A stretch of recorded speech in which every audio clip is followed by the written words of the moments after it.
Well, welcome everyone. Welcome back to session 3 of Hell's Heart campaign. And I think last time we ended things off after a pretty grim battle. Does anyone remember what happened last time? Yes, we ended up fighting. I forget now the creature. It was like a many-headed serpenty thing, didn't we? Draco were mass. Yeah, Yes, and it was massive. quite sad, wasn't it? It was sad because two of the people who'd gone down the well, they died, didn't they? We managed to save one girl, Mhm. and of course we also had the encounter with the basilisk, didn't we? Was it Yep, that Hydra was basilisk? Yep, Back three-headed. at yeah. Yeah. that sounded a charming creature. Delightful. I remember punching it in the face. Is that? Mhm. Yeah, I kind of bodied it a little Which bit. face? You Right. did. It laughed at you. The middle one. Looked it dead in the eyes. Oh, maybe. Wait, maybe it was a dream. Oh, and that's right. You enticed us by saying that if we could stare at it and not be hypnotized, we could have like our eyes would turn all black, which is really cool. Yeah, there was fun little thing. That's a maybe possibility. Oh. All right. So everyone had just rested, Mhm. and you were on your way to Odin's Eyrie to meet the dragon, the guidance dragon, the one who guides Dragon of Illuminance, or his draconic name, Alendrove. That's right. Alan drove. That's right. That's right. Yeah. And you guys had only been walking for an hour, and it's about a 2-day journey.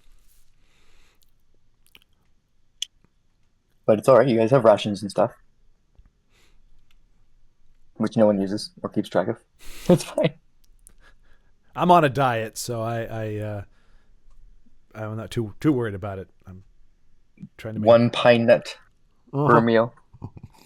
And my lady Almara will provide for us because she is, after all, a lucky goddess.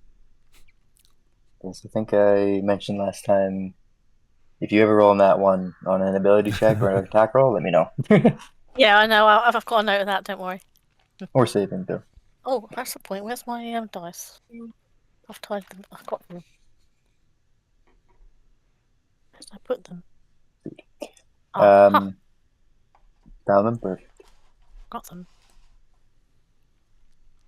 All right. So, what would you like to do in the morning? Anything you'd like to prepare before you set off for the rest of the journey?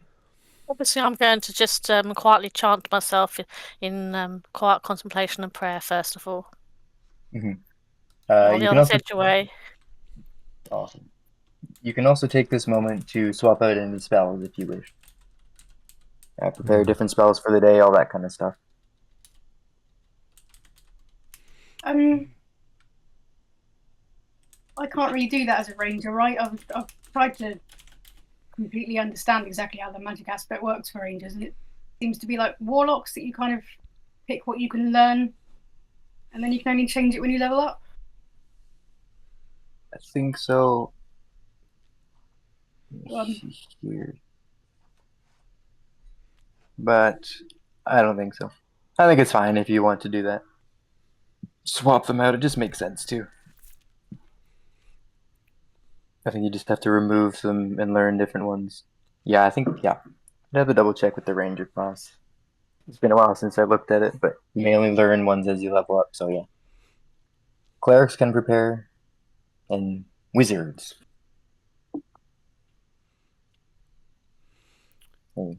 Unless everyone's good, then we can just jump right to the journey. In the wilderness, so I'm going to take that off for a while. We're not really going to need that. And let's see, I think I had that Bane spell. It might act a bit differently for a cleric too, the way that it did last time. Just going to have a look. Functionally, it's the same as the bards. All that changes is the flavor of how you cast it. I'll keep Spare the Dying. Yeah, that was useful. I'm sure we won't be needing it today. There's no way and chance any of us are going to get close to death today. No, sir. I also reminded Denise about Does that her mean? I was just cleric's thinking. channel Does that divinity. mean? Sorry, go ahead. Yeah, I was just thinking. Does that mean that you're beginning to warm to my Lady Almara as you're trusting in our good luck? Well, Not so bad. that is a very generous interpretation of the words I just said, but sure, we can roll with that. You go on ahead. I'll be back here preparing to praise Almora quietly to myself. Yeah, clerics in this Happy to edition. hear it. Yeah, but yeah. Happy to hear it. There's also channel divinity abilities as well. And for a life cleric, one of them is a healing pool, essentially, like a paladin. And you can split it between different party members. So there's that, and then I believe they also have turn ended. I think that's their other channel divinity. I have to double check, but we can always Do you want use me to- those.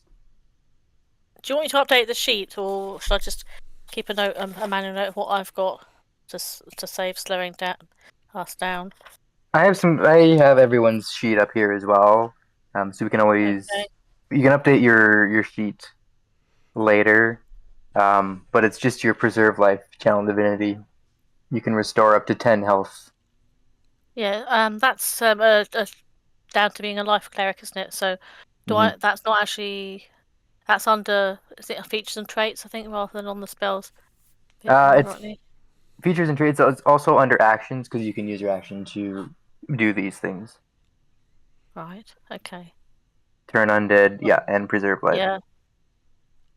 I'm glad I picked that one because it sounds very useful. Life clerics are very good. So in terms of spells, if I take out light, and I'm trying to see, I can't remember how I take it off the sheet. So Light, yeah, light's just a cantrip. Are you wanting to swap that out with a different cantrip? yeah, I was just can. thinking, just looking at the cantrips, what I've got. So I've got a divination cantrip. That might be handy. Let's see here. Divination. Yeah, it's cool. Yeah, it just says guidance, divination cantrip. That Oh might yes, be useful. guidance. Guidance is very good. You have to touch a creature, of course.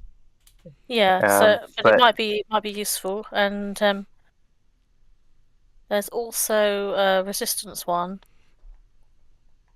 I think yeah, I'll that go for one. resistance instead of light. That sounds like it'd be useful. Yes. Let's see.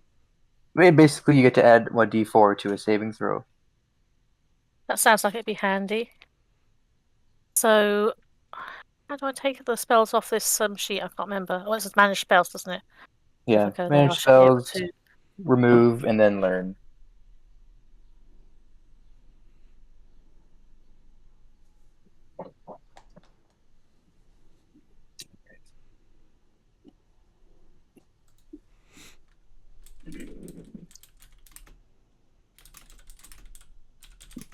I'll pretty much have to search for it. What's it called? Resistance.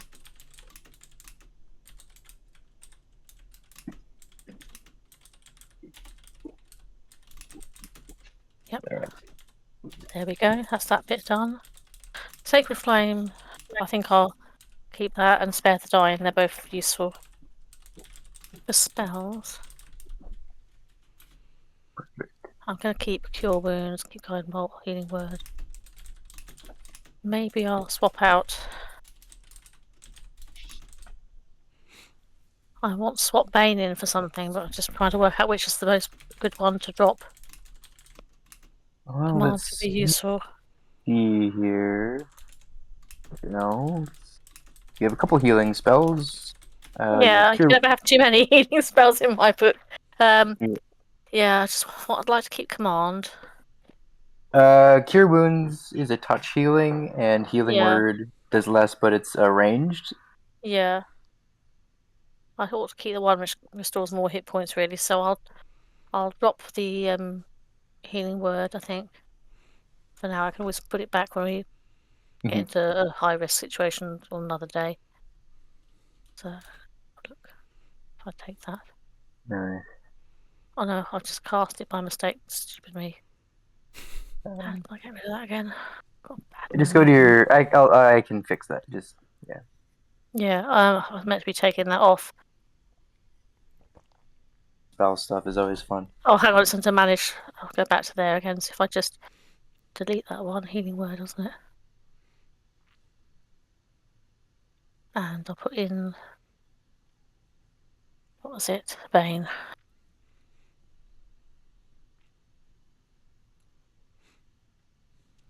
No, D&D Beyond. Stop doing that.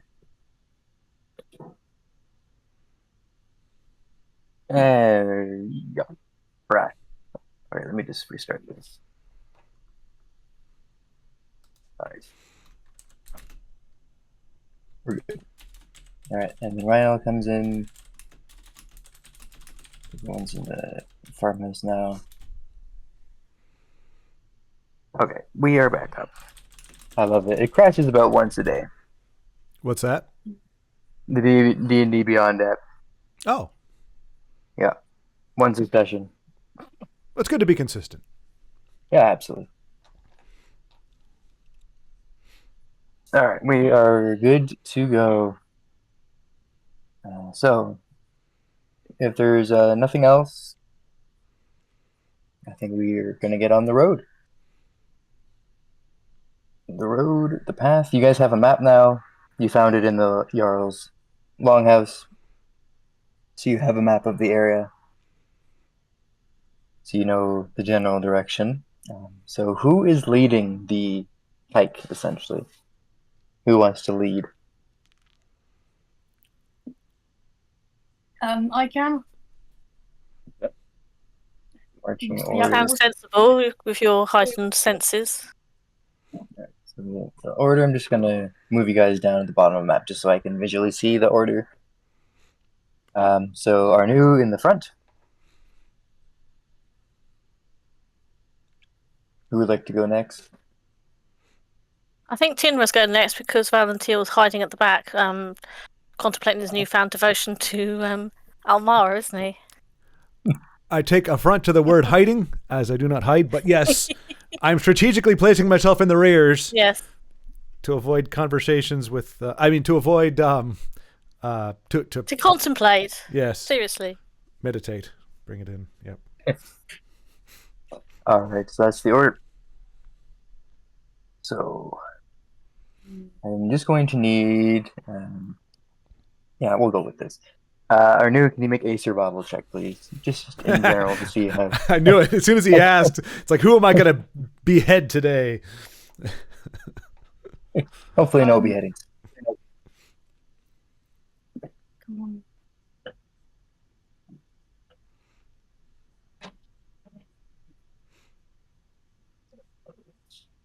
Sorry, just it's gone weird my end now. Oh no.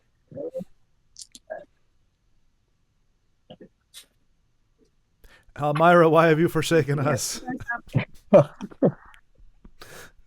She's just a bit sceptical about your devotion at the moment. She might warm to you later, you never know.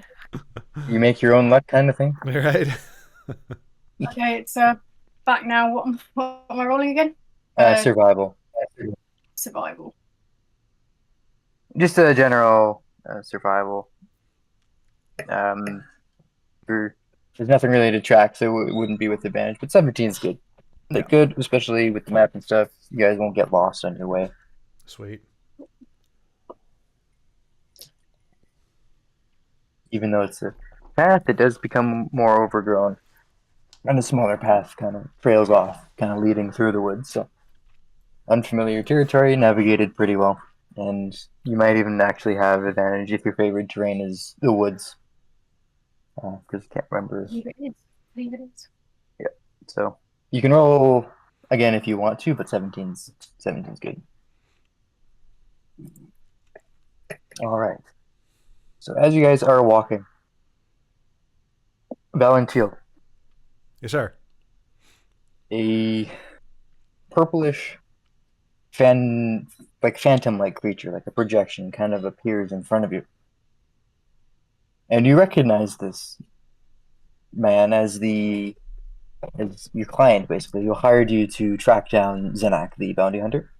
sorry, Zenak the thief, because you are a bounty hunter in your spare time. And he kind of like projects himself, and he says, "Oh, volunteer. Thank you for apprehending the thief. Oh, It is very strange. It's kind of like a pre-recorded message." Oh, okay. Gotcha. Okay. Yeah. Sorry, I didn't make that clear. Do I feel stupid? Okay. No, that was my bad. So he says, he congratulates you on the bounty. And he says, it was very odd that the thief had fled to return the egg before he could deliver it fully. But no matter, your gold will show up soon. Good luck out there. And then he signs off. So it would seem that he does not know why the thief decided to hightail it back, despite what the thief told you from last time about like witnessing horrors with the wrought light and stuff like that. Right. So is it the messenger doesn't know what the guy told me, or does he know something that I don't? Or he knows that that's not the actual reason. He seems to not know why the egg was returned, the volcanic egg. He just finds it very odd that the egg was soon to be delivered, and then the thief decided to have a change of heart and return the egg. Right. Okay. That actually makes sense. I mean, even if he was scared to death, he could still keep the egg. There was no requirement for him to return it. Okay. All right. I might have to revisit our friend when we get back. Yeah. Now you know who your client is, so you're welcome to. It's kind of like the sending spell, which you don't technically know yet, but you can definitely respond with a similar type of message. It's like you record a message. It would be like a phantasmic projection of yourself, and it'd be a short message. Okay. All I would require from you in this case is just an Arcana check. All right. Arcana. All right, here we go. 16. Yep, 16 is good. You get the full 25 words. 25 words. Okay. Well, shoot. All right. I don't have to send it right because I need to think about what I want to say. But yeah. Okay. All right. No worries. But so we'll just carry that over whenever you want to, because you would have thought about what to say and that kind of stuff. So whenever you think about what you want to say, we'll revisit that. Okay. You can even ask a question. He can respond as well. It'll take a little bit of time, but you just know that your payment's coming at some point as well. Payment's coming, and but just to clarify, he's not saying he knows why. He's just saying it's peculiar, such as life kind of thing. So he doesn't necessarily know anything more than I do at this point. Yeah. Okay. And the messages are very short. Yep. So that's all he may have been able to say. Okay. So there might be more going on. Okay. He may genuinely not know. Okay. So whether or not word got around, because you know that Zenak was delivering the egg to a small like fishing village, which is where you found him, and then tracked him back, followed him essentially back to the Varmai Islands. So you know the state of the fishing village at that point, and you know your client was in the area as well, kind of nearby in a nearby hamlet. So whether or not the Zenek story is true is a thought that crosses your mind. Okay. Did he see what he saw on the ship over there and then turned around? It seemed pretty quick. As soon as you got to shore, it seemed that he immediately tried to go back. So do I know? Like, do I know? Am I familiar with my employer well enough to know whether he has leverage in certain cases, whether he has people in places? Is he like part of a mass organization, like a kind of like a mafia thing, or is he just some guy one off that I don't really know all that well? Yeah, so he's a part of a, I think, were you a sea elf? Yeah, so he's part of an elven mercenary guild of sorts, Okay. and he's just one of the members there,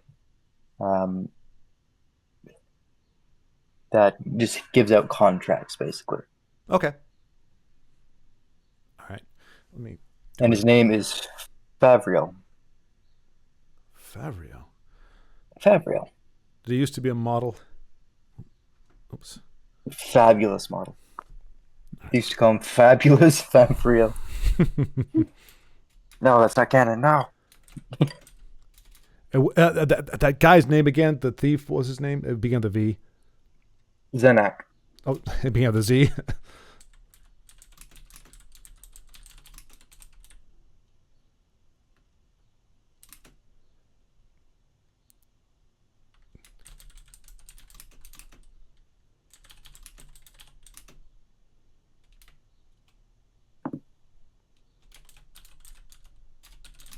Awesome.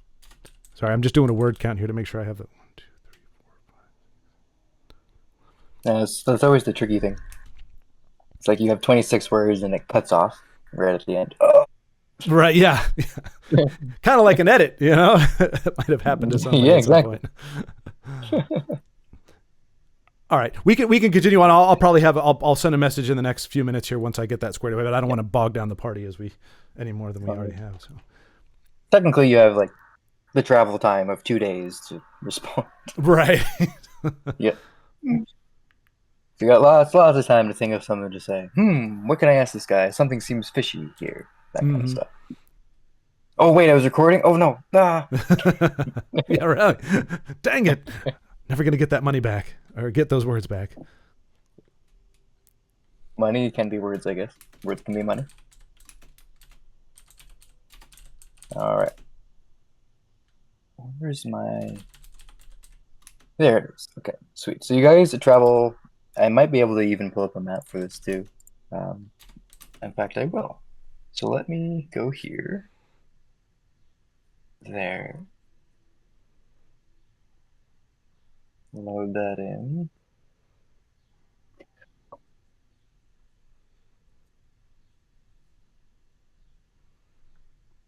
Right. Layers. And everyone in. Let's see. There we go. So the marching order was our new. Shield was at the back. Then it was Tinra. And then our bard.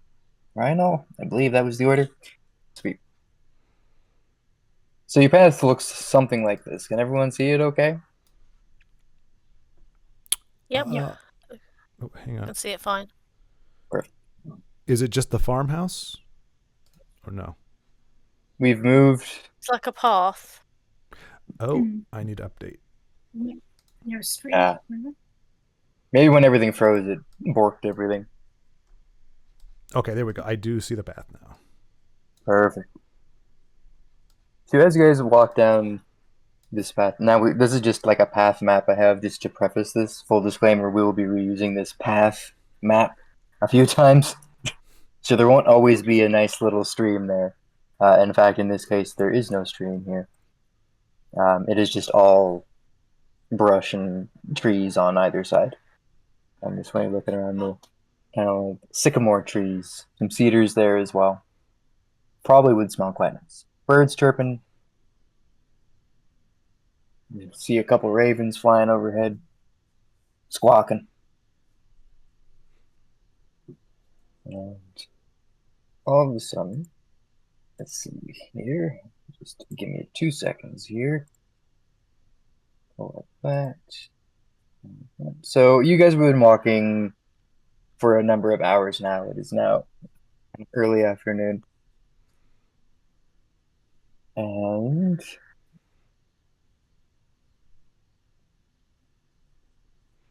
stepping out in front of the path, just in front of you. Let's see, let me just find it here.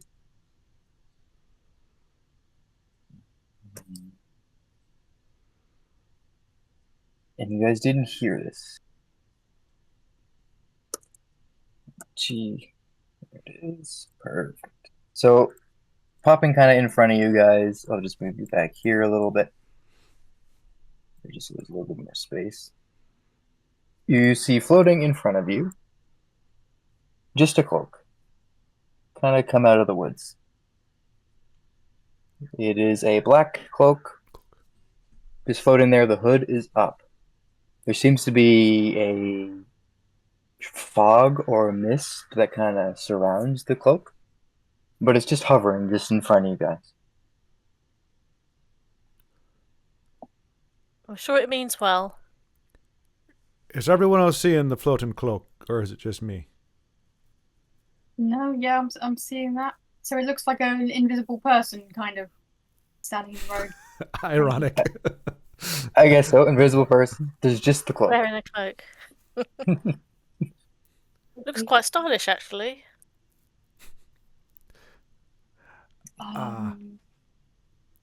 It's right in the way. Just hovering in front of you.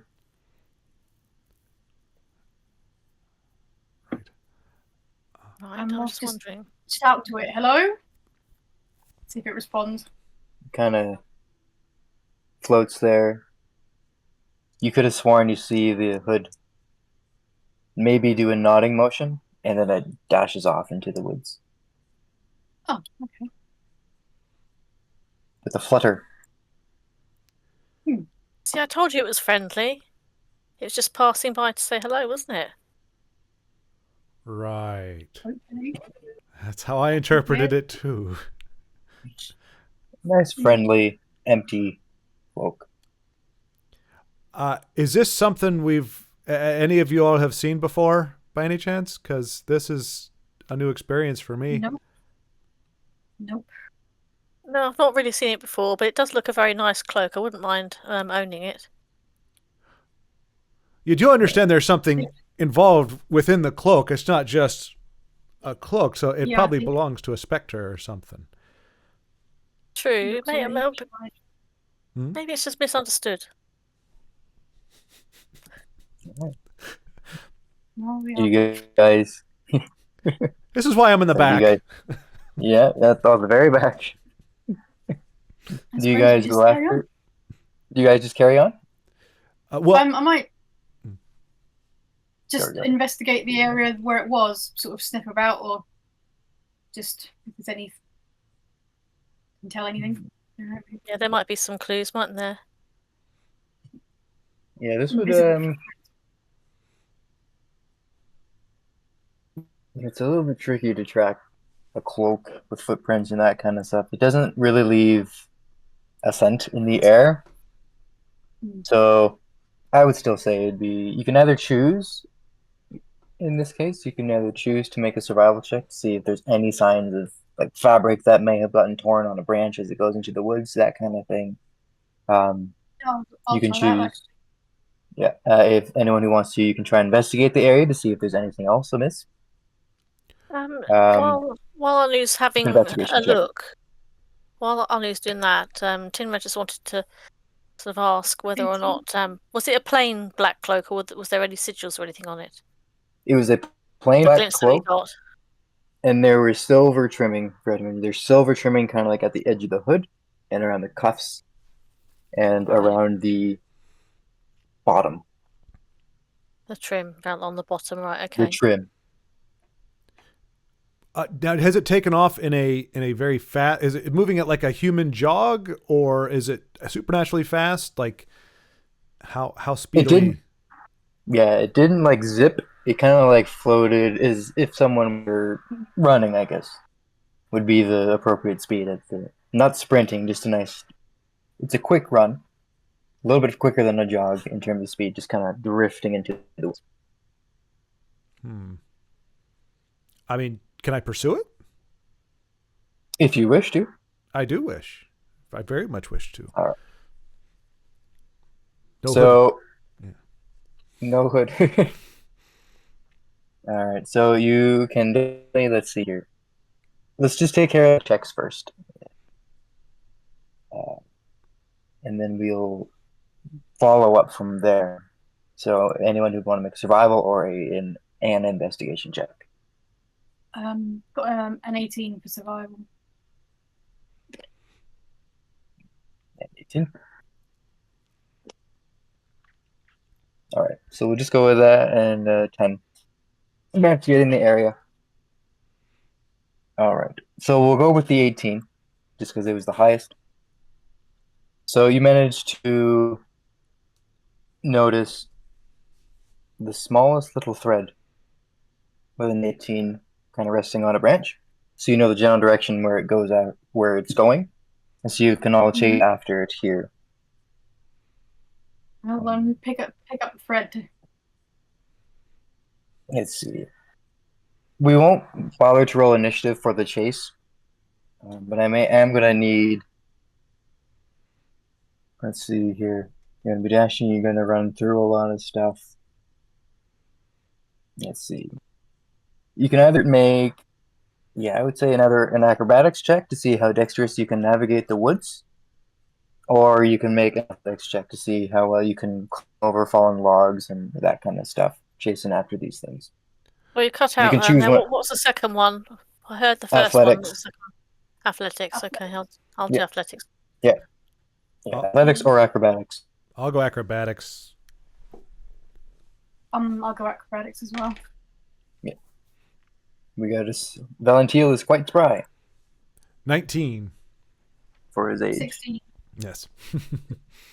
I gotta look at Rhinal's stats because he's here too. Right. Can't forget Rhinal.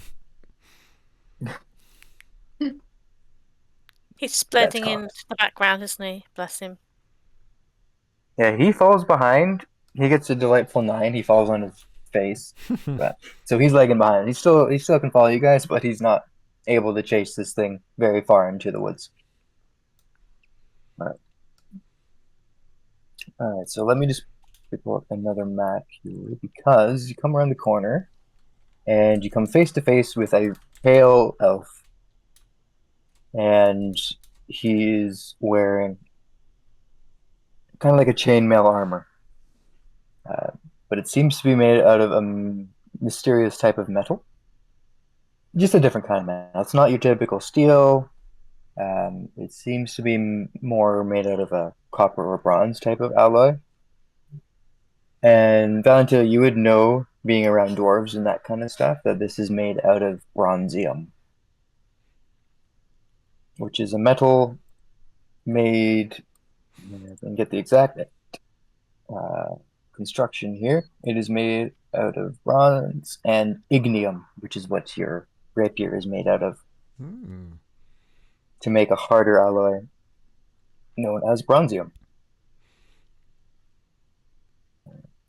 And he kind of emerges.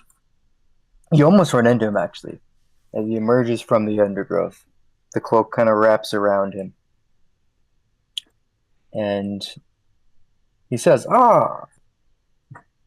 adventurers, glad I caught up with you. You see, I've been tracking attempting to find the sorceress Theotla and was having difficulty. I figured she was in Featherwood, but could not find her. But you did.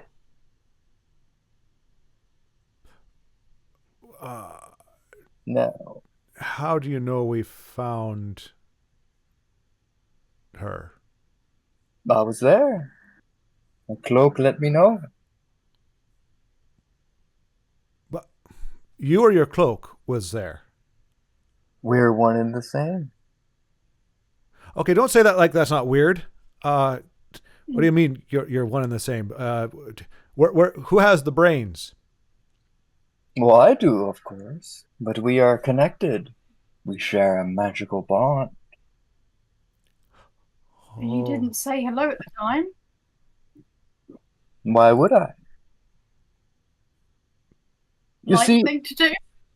I was looking for It's a polite thing to do, isn't it? I was looking for the sorceress for a long time. And you found it. That disappoints me. not meaning to offend, sir, but she was just laying on the ground. We kind of found her by accident, so I'm a little bit baffled as to how you weren't able to locate her yourself. Do your eyes work properly? My eyes do work. I was searching the entire woods. I did not have the keen sense of smell that your Waloof friend possesses. She does not smell, okay? She may look like she does, but she's actually... Oh, I see what you're saying. Yes. Right. She does have strong, good smell. Good smell. Well, that's a fair point. And how long have you known the sorceress? Since you were looking for her, I assume you knew her or know her. Oh, I knew of her. I knew she went missing. What do you want with I'm merely seeking to claim the volcanic egg for? myself. Why do you think she would have it? Oh, she wouldn't. But it's all part of the process. If you can successfully claim that you stopped the rot blight, then you get to claim the volcanic egg. The sorcerer is a puzzle, a piece of the puzzle, and I wish to complete it. So, And how long have you been in the area seeking a solution to the rot blight, sir? I don't think that matters much. But how about this? He points to you, Valentil. I see you have a rapier. I assume you're pretty good with it? I have skewered many cloak bonded person with my rapier. Yes, sir. Why? Excellent. This may just be a fair fight, then.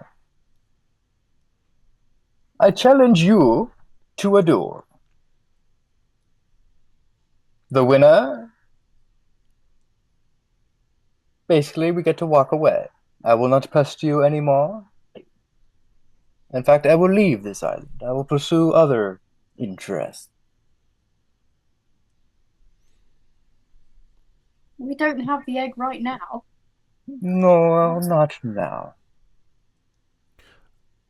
So, Doesn't mean later. So if I win, you leave the island immediately and leave us alone. If I don't win, then what? You will likely be dead on the ground. So my upside is pretty mitigated here, I have to say. Because, you see, we chased you into the forest, so it was us that was wanted a conversation with you. So you leaving actually is kind of counter to our aims. I mean, I would happily skewer you, sir, but I'm not sure there's a good motive incentive in it for me. What might be your name? My name is Froth. And you? My friends call me Valentil, but you can call me Valentil. Because I couldn't think of anything at the top of my head. All right, Valentil. Do you accept the duel? Of course I do. All right. Valentil, roll initiative. Everyone gets to roll initiative. Yeah, I'm going to need y'all to get my back if this guy actually somehow gets the best of me. Okay. Okay. Adding my 4, that's a 5. Excellent. I'm gonna just make an encounter. Okay. 2 seconds to get this set up here. That, and there's... Oh, what's he called? That's what he's called. 9. 9, okay. 2. Nah, what's this guy? Perfect.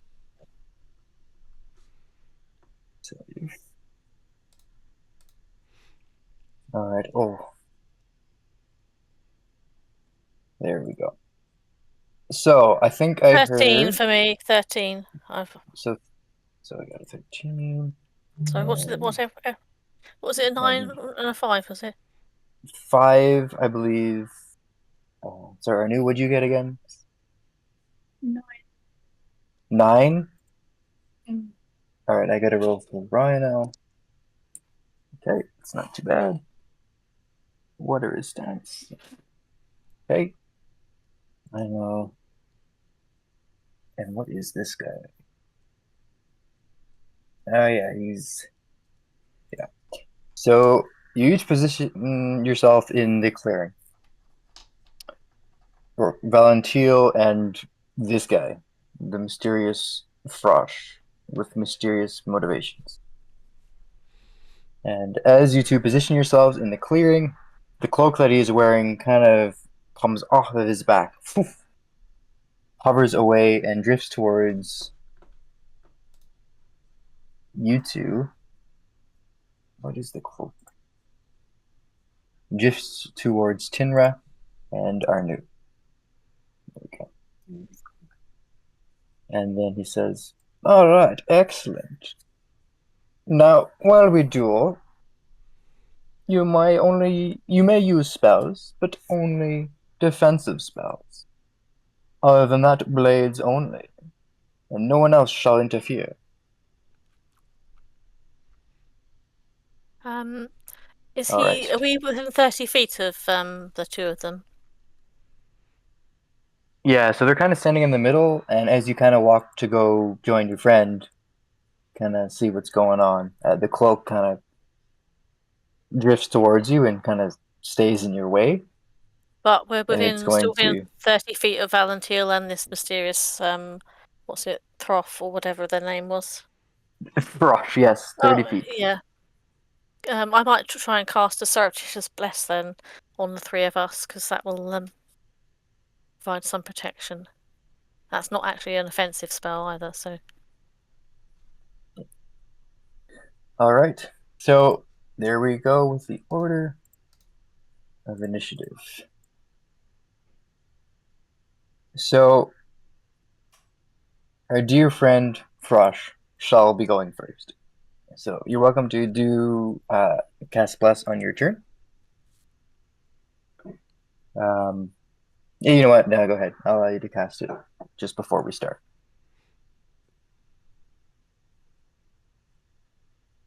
I'll just take it off my sheet now, just a sec. I think you can choose up to 3 people. Set up to 3 people, so I thought I'd do it on the 3 of us as we're a group. Oh no, hang on. Yeah, well I think on Valentil definitely. Where's Rhino in comparison to myself and Nanu? Is he still a bit further back? He's just catching up now. He just as the conversation was kind of So wrapping he's up, still he gonna have any stumbled. clue at all. Well, I'll do it. Started. I'll cast the bless on Valentil, myself, and Arnu as we're the ones in the nearest vicinity. All right. So your A's are all blessed. So I believe on attack rolls and saving throws, you can add a d4 to your roll. I don't think there's a blessed like kind of thing to add to your character sheet, so we just have to remember. Yeah. It's a D4. Yeah, a d4 to attack rolls and stuff like that. Ah, Trixie, Russia. No matter. On guard, good sir. And he will strike first. Ready. What will he do? All right. Yeah, it's gonna hit. And he takes out his beautiful rapier with gold filigree on the handle. A bit of bronzium on there as well. But he is going to strike first. And he's going to do 7 points of piercing damage. That's a lot. 'Tis but a scratch. He thrusts his rapier forward. It's like, ha. This should be too easy. All right. Next up is Ryanel. Next, technically, Ryanel doesn't exactly know what's going on, but he sees the cloak hovering in front of him, and he's just going to try and rip it open with his own rapier that he has. Everyone has rapiers today. Woohoo. Hey, what is the cloak's stats?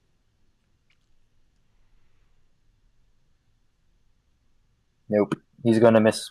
The cloak drifts out of the way, flutters on the breeze. Kenra, it is your turn. This cloak is hovering in front of you, and Valentil and Throsh are doing their own thing.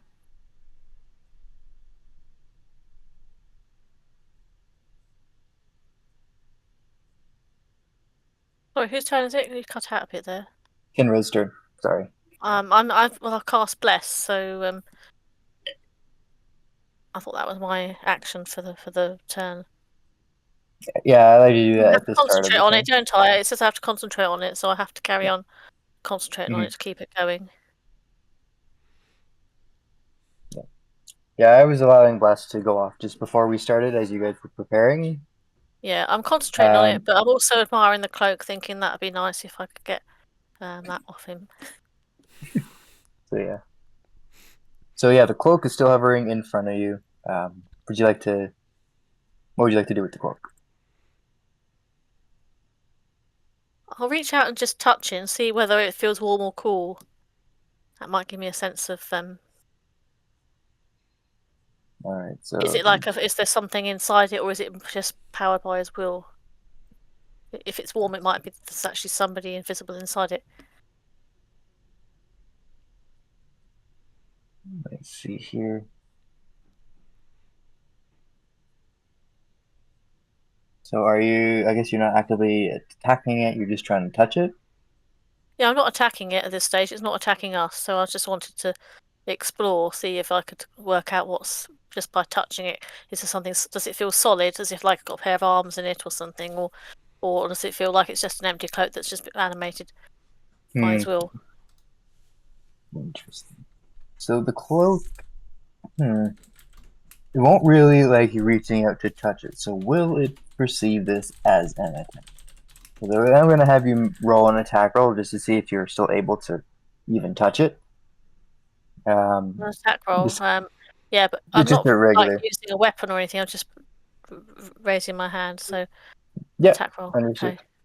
So I'm going to, if it perceives this as an attack, I'm just going to give it a I'll just grab my d20 just a sec. 40% chance. I'll roll percentile here. Oh, blow my neck. 9. That's not Okay. good. So a 9 misses it, but it still perceives the gesture, even though your intention was not to attack it, just to touch it. It still perceived it as an attack. I gave it a 40% chance and rolled 38%. My So lucky day. let's see here. So what does that mean? I just got to read this ability here. Yes, okay. And what does that do? Okay, that's Actually, I was interesting. thinking with the 9, am I meant to be adding on because I'm covered by the bless as well? Did you say adding on? Oh yeah, D4. Yeah, d4. Does that make it any better? Does it still? It could. Can What'd you roll can on I the actually D4? still touch it? Oh, okay, just a sec. Yeah, you blessed yourself. Oh, That's right. I have actually got a 4 on the first chance. Normally D4 Nice. hates me, so So a that's nice. 9 up to 13 just hits this thing. So you brush it and it feels oddly cool. Like it feels like a cool autumn breeze. Is the best way I can describe it. But it doesn't like you reaching out to it, so it's going to use its reaction to wrap around your face.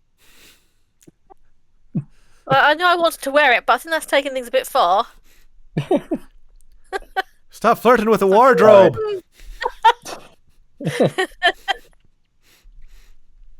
What do they call it around?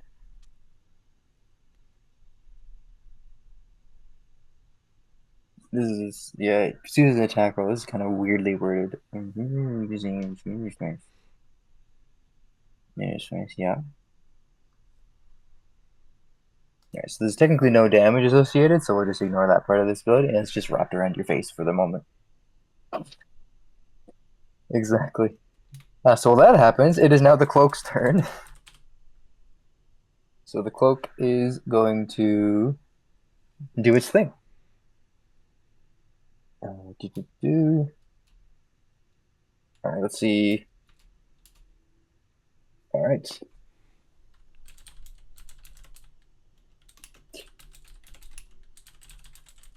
I think your armor class is 18, if I am correct. Hinra? Let's have a look. Yeah, it's 18. That's pretty Okay. good. And So let's help with that. I can't remember what it does in this version. no, just saving throws and attack rolls, I believe. Okay. Yeah. Yep. And attack rolls. I don't think it's ability checks, but we don't really need to worry about that right now. So it just manages to hit you then.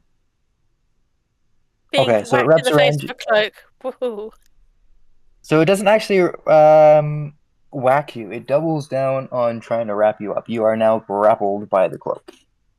And grappled condition, basically, I'll just read out. Your speed is 0, so you can't move anywhere. But you're not restrained. It's kind of like so a I weird. can still like gesture and cast. Yeah, you can still do all that stuff. You won't have disadvantage, and creatures won't have advantage on attacking you. Your speed is just 0. Effectively, it's just describing that you are slowed down by being grappled. They're actually revising this for the updated rule sets coming out, I think, later this year or maybe next year. Where grappling now slows instead of just your speed becomes 0. So it's completely a little different, but for now, your speed is 0. Well, I know I so wanted to wear the cloak, but that's taking things a bit far. Yeah. So you are now I'm grappled going off the idea effectively now. by this cloak. That's all it can do, though. But does it look fetching on me? That's what I want to know. Well, it's covering your face. But I wait on your opinion. I wait on your opinion, Arnie. I wasn't asking you, Valentina. Go on with fighting that guy. Yeah. Catch it out of the corner of Arnie, does Valen's it like, look fetching that looks on good me? on you. So basically how it kind of looks is Frosh strikes at Valentina. Haha, laughs.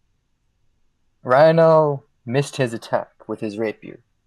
You're like, I wonder what this thing feels like. You reach out to touch the cloak, and then it just wraps around your face and grapples you. And now it is Arnu's turn. Can I try to grab the cloak off? For Try sure. to get it off of her? Okay, let's see. What does it say? So, I need you to make a strength check. It does not say athletics check. Strength check, yeah. Yeah, strength athletics check, effectively. Okay, so an athletics one or a strength one? Athletics, yeah. Right, okay. Nice. 11. Okay, so 11. Okay, so you go to reach out to try and rip this cloak off, rip and tear at it. The cloak just seems to stretch, but it does not come free from Kinra's face.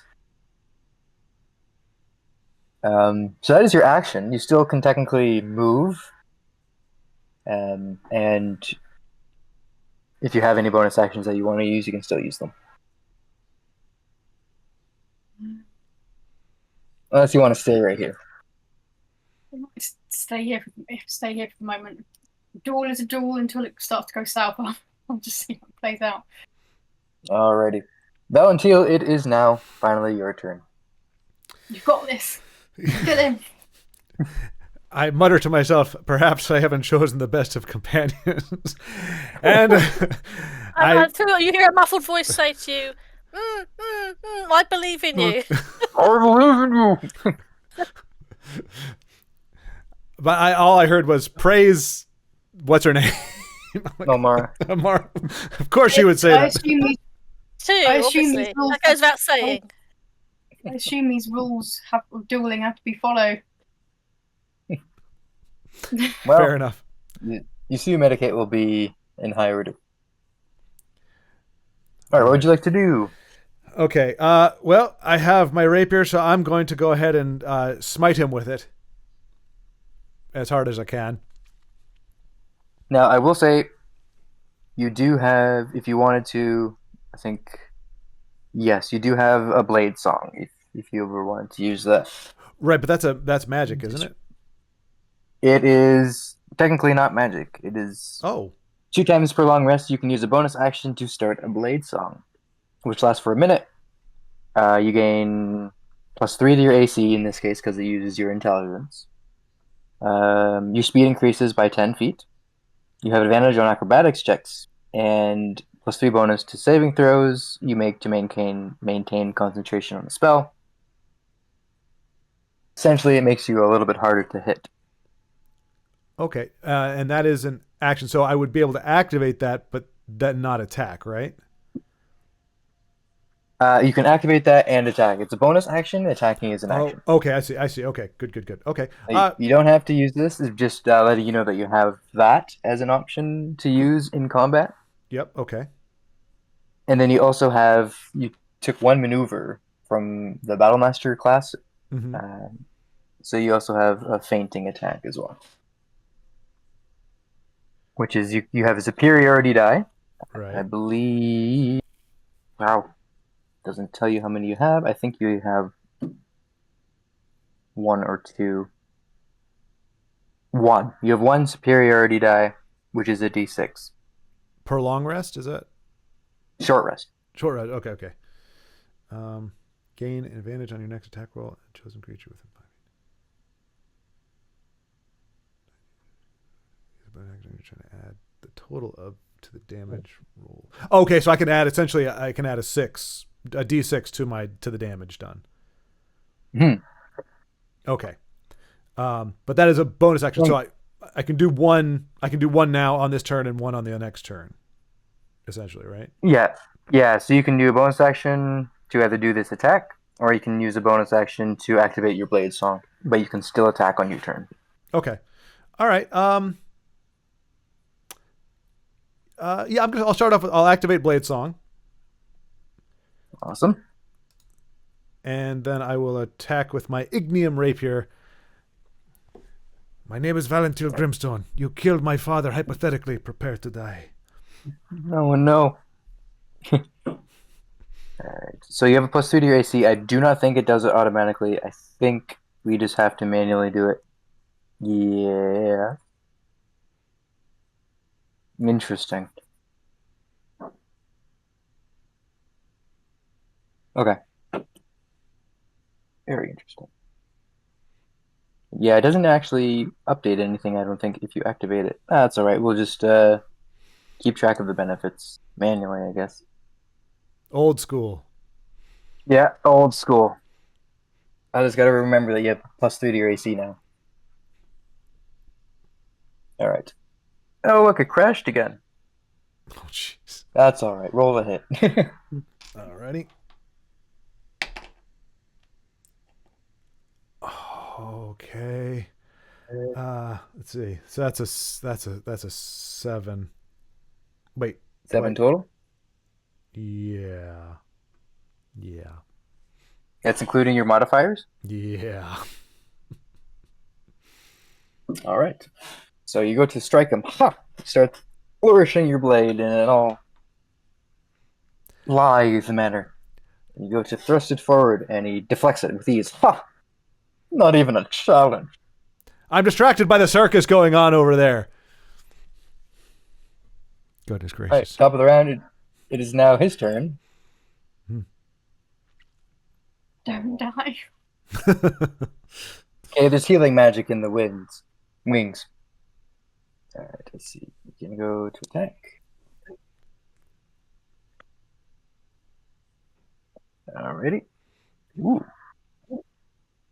Alrighty, so what is to attack? Oh, and a reminder, you can use your reactions, like your shield, spell, and all that kind of stuff. Because they're defensive magic, any defensive spell you have would count as well. Yeah, I don't.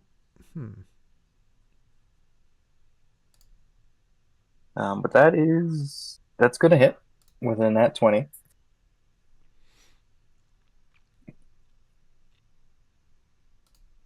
All right. So I need to grab my thingy again. Pardon? Let's see here. So I just crit on that hit. Let me just check your blade song to see if that does anything here. Farewell and adieu to fair Doo-doo. Spanish ladies. Farewell and adieu, you ladies of Spain. All right. There's also the bless still in effect. I'm doggedly concentrating on it despite being covered by a cloak. Oh yes. You can also add, we forgot to mention you can add your D4 to your attack roll. Right. Well, here's the thing. If I add 4 to 6, It won't hit. It still won't hit, unfortunately. All right, so let's see the damage.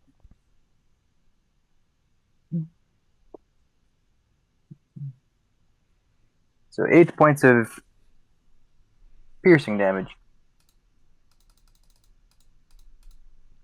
All right.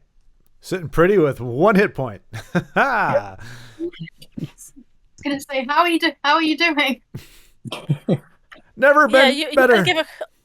You better give a commentary on it because I don't know whether to drop the spell because I can't see what's going on. So you better say he needs a bit of healing or something.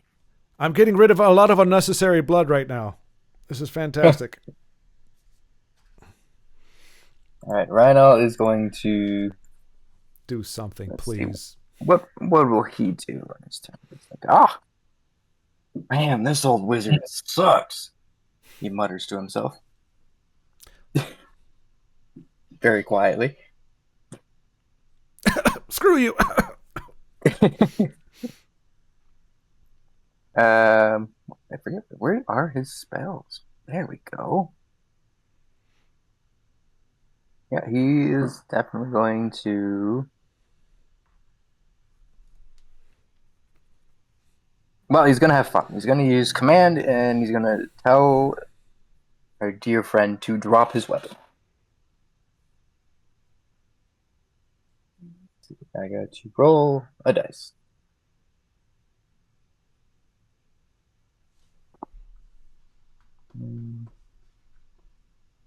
Oh, he just fails. So he drops his weapon. That's what he will do on his next turn. Yep. Wait, who drops? So, Ryanel drops it, or so Rhino uses the command spell to force Frost to drop his rapier on the ground, and that's what he will do next turn. nice.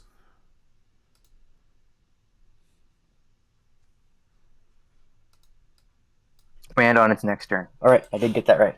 Sweet. It is Tinra's turn. You still have this cloak wrapped around your face. Is there any particular check I can make to see if I can get it off me? Yep. You just need to make an athletics check. Another athletics check. Okay. 13. And I've got the bless on top of that, haven't I? Yeah. So that's Let's see here. Let's just 17. double. I think bless. Is it for skill checks as well? Let's I don't know actually. I'm thinking of the previous version we used to play. Because now there's got bless. Well, I'm being Creature, attacked, aren't I? I'm being attacked, so attack roll or saving throw. So it does not say checks. okay, fair enough then. Well, it's still just 13 then. That's probably not good enough, is it? Okay, so it's very close to the DC, so I will give it to you, but you will take just a little bit of damage as you rip this thing off your face. Can I stamp on it as well? While it's on the ground, I can stamp on it, jump on and down. Take that, Cloak. That would be your whole action is to make the check to get it off. Okay, I'll take that for next round then. Since I'm feeling a bit bad-tempered now. Yeah, so we'll just do this. You take 4 points of, what do they call it? Slashing damage? Yeah. As all of a sudden the cloak feels a little bit sharp. And you take 4 points of slashing damage as you rip it off your face. I'm looking forward to stamping on it in the next round. No longer an accessory. You're welcome to move somewhere. If you want to, you don't have to stay here. Well, can I just jump up and down on it just for satisfaction and comedy effect? Take Sure, it that, won't Cloak. take. You try to I know it's rip it really off and constructive stomp to the on it. fight, isn't it? Throw it on the ground and just jump up and down. Take that, Cloak. Sure, why not? If you don't move anywhere this turn, I'll let you to use your movement to stomp on the cloak. Yeah. For fun, just roll an attack roll, see how well you actually hit it as it rolls around. You can take some damage too, why not? Okay, I'll do that on screen just for comedy effect rather than using my dice. So it's a d20. It'd be an unarmed It's strike. frozen. Is it not letting me? Not doing it. Try again. Maybe it's slow rolling. Yeah, 15. Alright, Take that, Cloak. so I think with your unarmed strike, it's like 2 damage or something like that. Yeah. Well, Whatever your that'll teach it, won't it? it's a 4. Why not? All part of one motion. So we'll do some damage. Stomp on the cloak, it kind of rolls away. You damage each other, I think that's fair. But it's its turn now, unless there's something else you want to do. Well, the Cloak started it, so that's taught it a lesson. Actually, All didn't right. you reach out to For grab bonus. it? But Well, no, that's why I was being friendly. I wasn't actually attacking it. It's not my fault. It's paranoid, is it?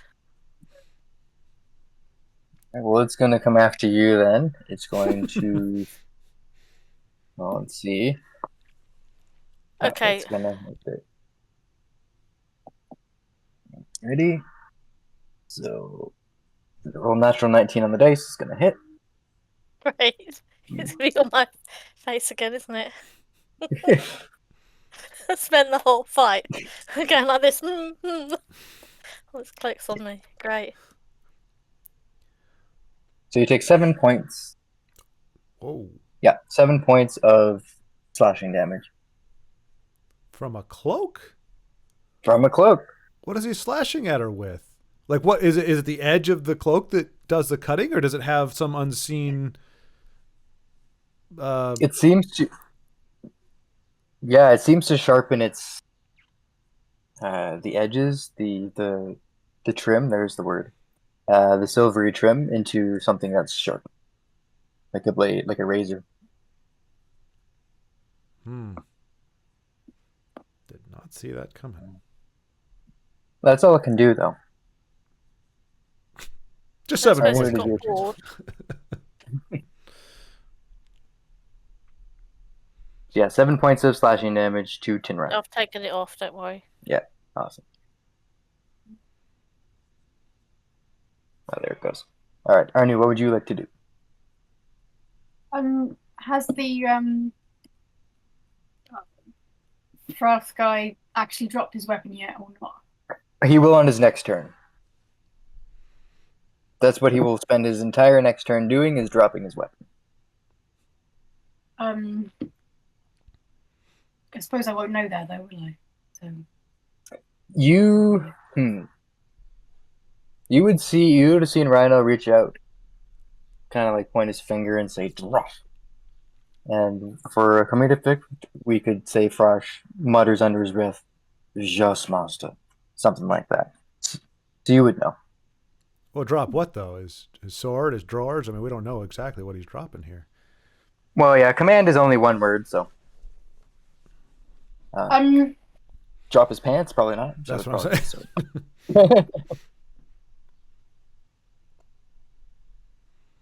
I think I'll just get my weapon out and kind of jump in front of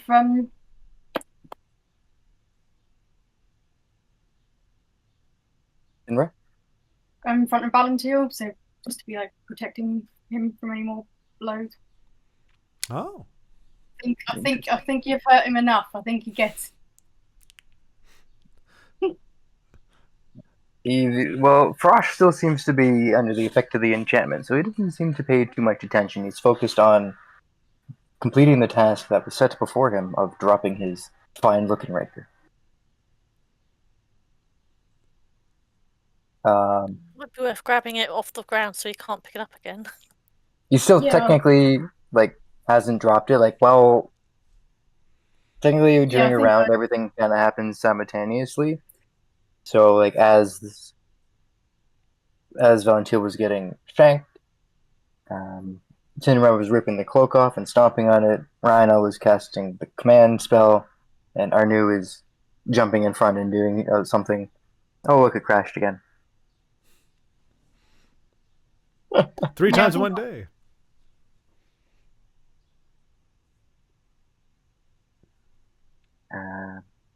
So is there anything else you would like to do as well?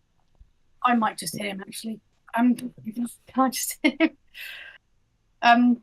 Maybe it will alter his focus or ruin his focus. Okay. Um, So if you're going to hit the weird elf with the 23. 23. Hey, I'm Yep, not weird. 23 hits. The other weird elf. Oh, okay. Okay. Alright, so you're welcome to.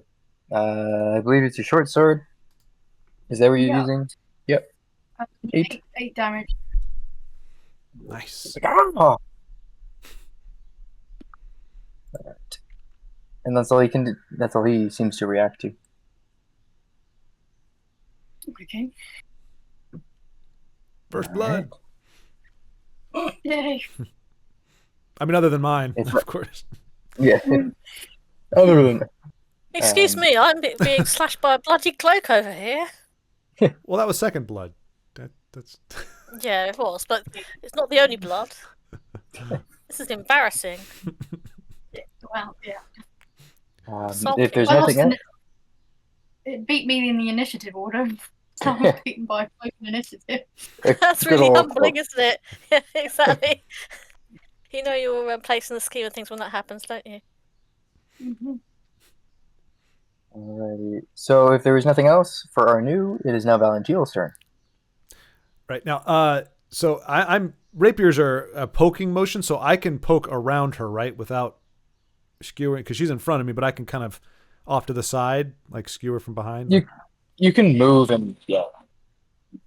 Okay, I just don't want to, she's selflessly offering herself as a shield. I don't want to disregard that, but I also want to poke at the guy. So, I mean, technically, you're both within 5 feet of each other, and technically, medium creatures, small to larger creatures, they can't occupy each other's space. okay, But it's safe to assume that in this case, you may have, after you got stabbed, you may have backed up instinctively 5 feet, and Arnu jumps in front. That's fine.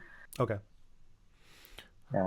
So you can definitely move around Arnu to get to our delightful elf friend. All right. Well, and since I am pretty much on my last legs, I'm just going to throw it all in there. I'm going to activate my fainting attack, Nice. or feigning attack, because fainting just sounds like I pass out like a wussy, but I don't. I do cool Mighty and things. strong. Exactly. Yes. It's I'm lulling my opponent. So I will do that. The blade song is still activated, if I'm not mistaken. Or yeah. It is. Okay. And so I'm gonna try to attack again. All right, you have advantage because of your fainting attack. Nice. All right. Okay, we'll take the first one. 12. That's 18. Nice. You hit this guy. Yes. Take that, Trebek. Okay, and 1d8 plus 4. So that would be 8. And then I can add the 6, right? The d6 to Yeah, that? the 6. Yeah. All right, so that's 11. Yeah, that's 11. 11. It's a very good strike. He is looking bloody. Sweet. You're like, haha. How about you? All right.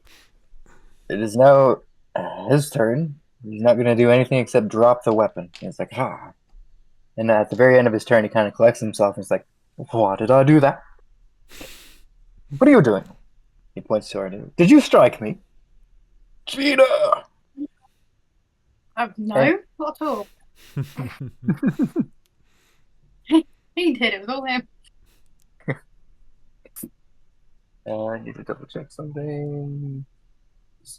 Does it say it takes their action? Sorry, give me one moment here. I need to double check the spell. Yeah, just need to for command. Ends its turn. Okay, so that's all he does the whole turn is drop his weapon. Nice. So Rhino is on his turn. He's gonna now go back after this cloak. He's just gonna roll to hit it because it is still flailing about. Is it still on me, or I mean, I thought I'd got rid of it. So but it It's didn't give me like damage as it was exiting, basically. But then it attacked me again, didn't it? So I don't know if it's back on me or not. It's not on Just you, floating no. there. No, It that's didn't okay. use that particular ability it has. It just went to slice at you. Rhino misses delightfully with a nat one, so he goes to strike and kind of leans forward too much, and the tip of his rapier ends up in the ground, and he's kind of stuck in a weird pose. He's like, "Oh, how did that get in there?" All right, Jenna, it is now your turn. Because I'm only down to 8 hit points, I'm gonna just cast a cure on myself. Also, if I'm not actually attacking the cloak, it might just revert back to being passive and floating. So I'll do a cure on myself. All right. 6. Right off the 6. All right, you heal yourself 6 hit points. Nice. I think let's double There we check go. that here.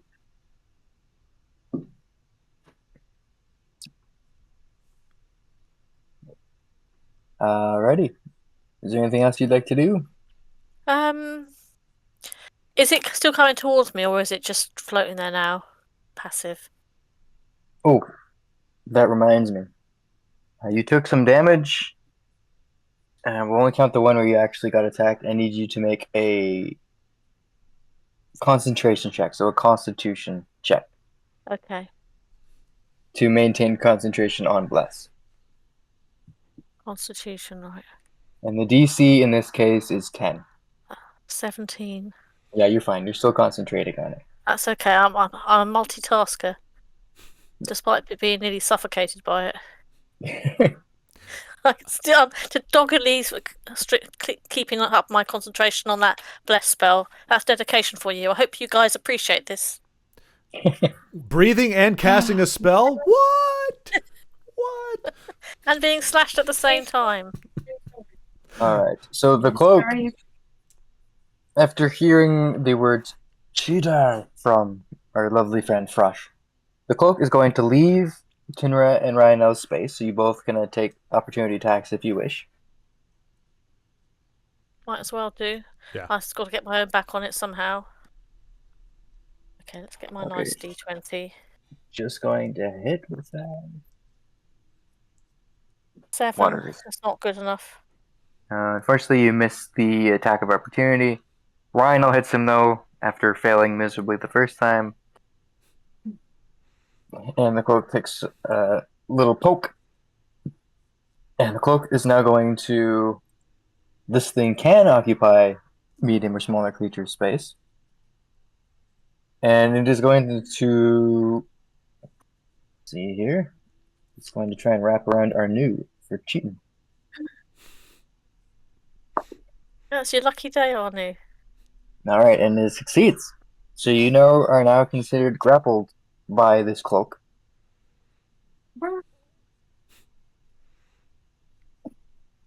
As it now wraps around you. Okay. Is it over my face as well, or just binding me? It's wrapped around your face. And your arms. Well, I suppose it's fine. consistent, isn't it, with its approach? Got all those face-hugging cloaks. That's all it can do on its turn, though, and it is your turn. I'm just try to get it off and also bite at it. Okay. So you're welcome to just try and pull it off, or you're welcome to just try and bite at it.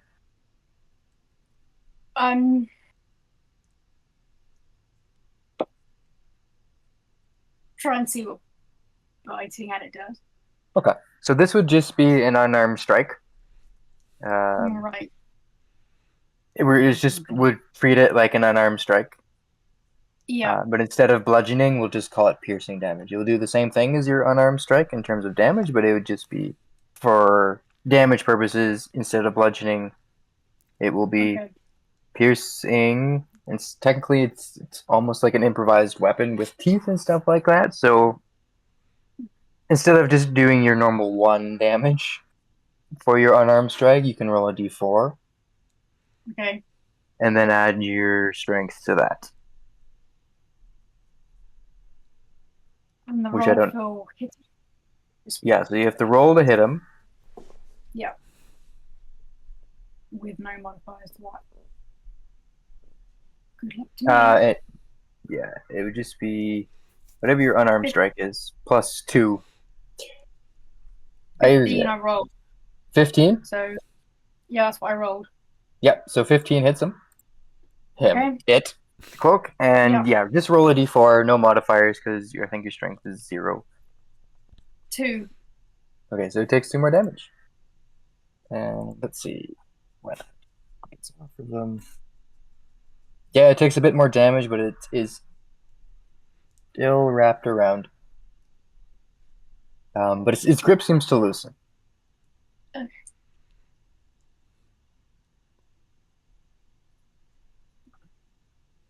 You can still move technically with the cloak, just wrapped around your face. We'll say you bite enough and it moves enough so you can now see. Mm-hmm. Flavor-wise, you're only grappled. It does not say you're actually blinded by it.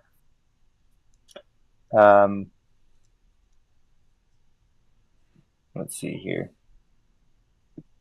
It does say, just double checking the ability. Okay, so technically you do have disadvantage on the attack rolls, but we'll ignore that for this one. Because it's literally right in your mouth, effectively. Yeah. Wouldn't make sense that would miss. Yeah.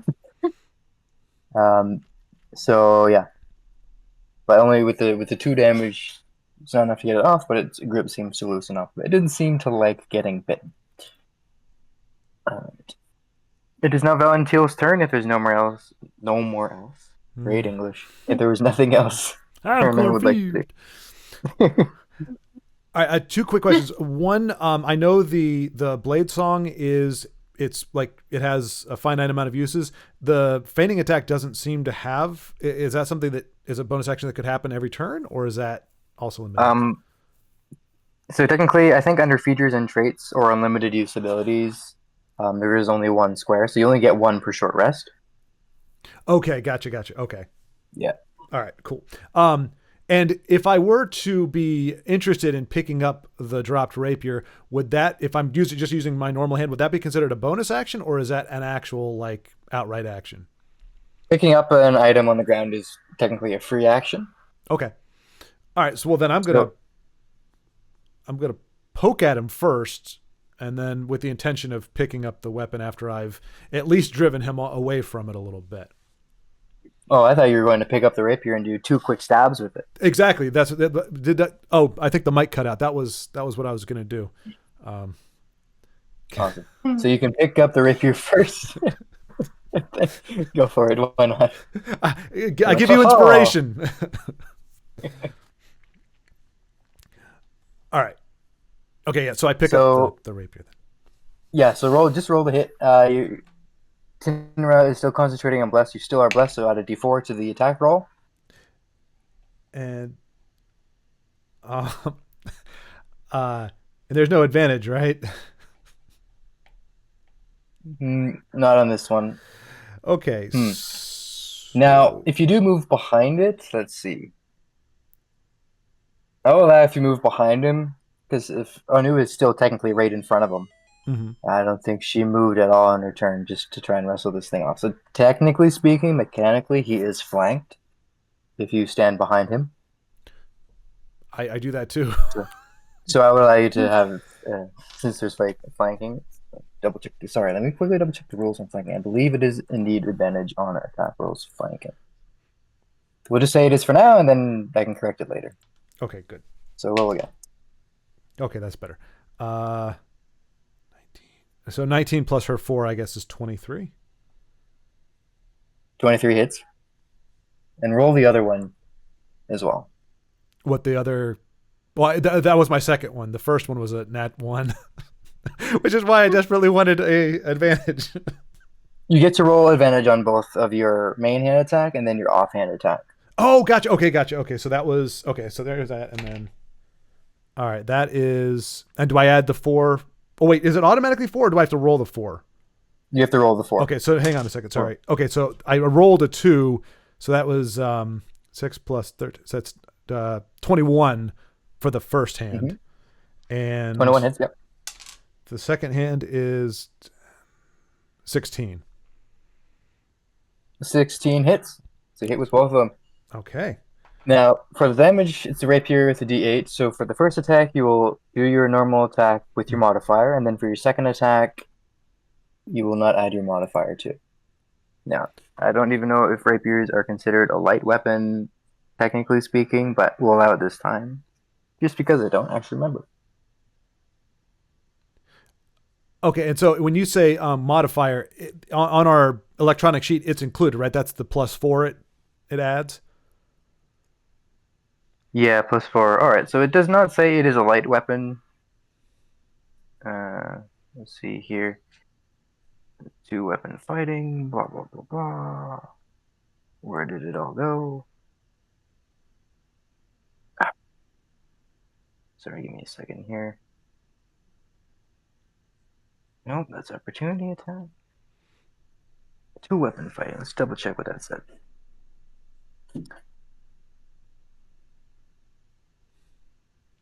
Yeah, light melee weapon. So the bonus action. So yeah, so technically it's just with your just because it's fun for this time. Technically a rapier is not a light weapon, so you can't use a bonus action to attack with it on your offhand, but we'll allow it this time. Just because it's cool.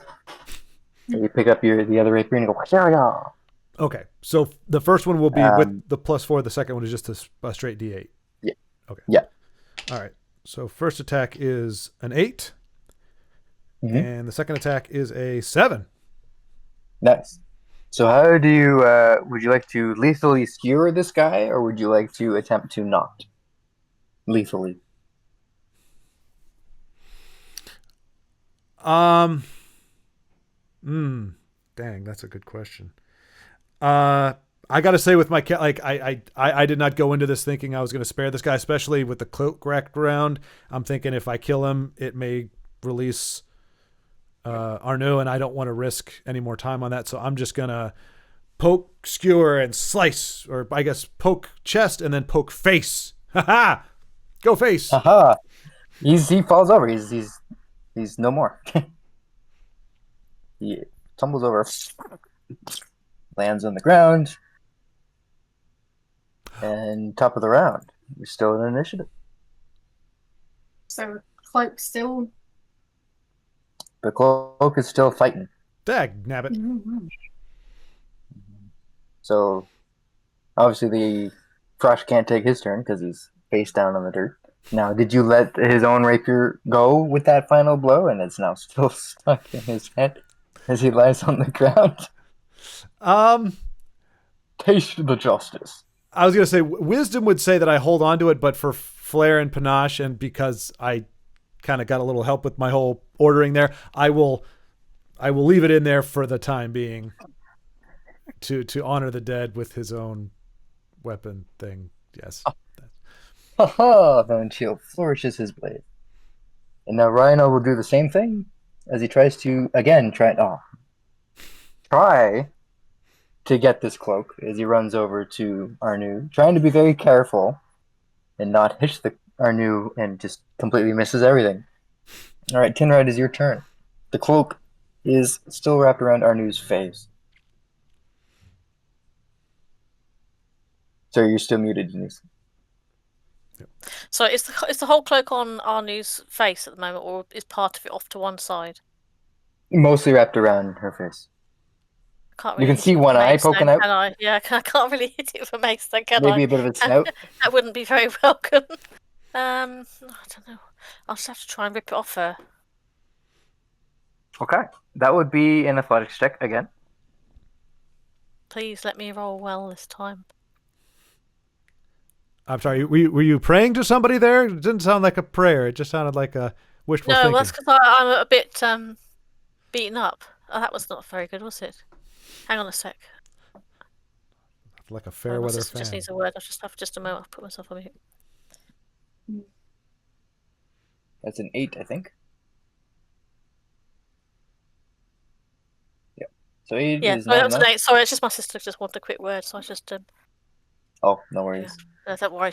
Um, Just wanted to with share an some 8, good news with me. you, Carry on. you, So an you 8, that's not going to do anything, is it?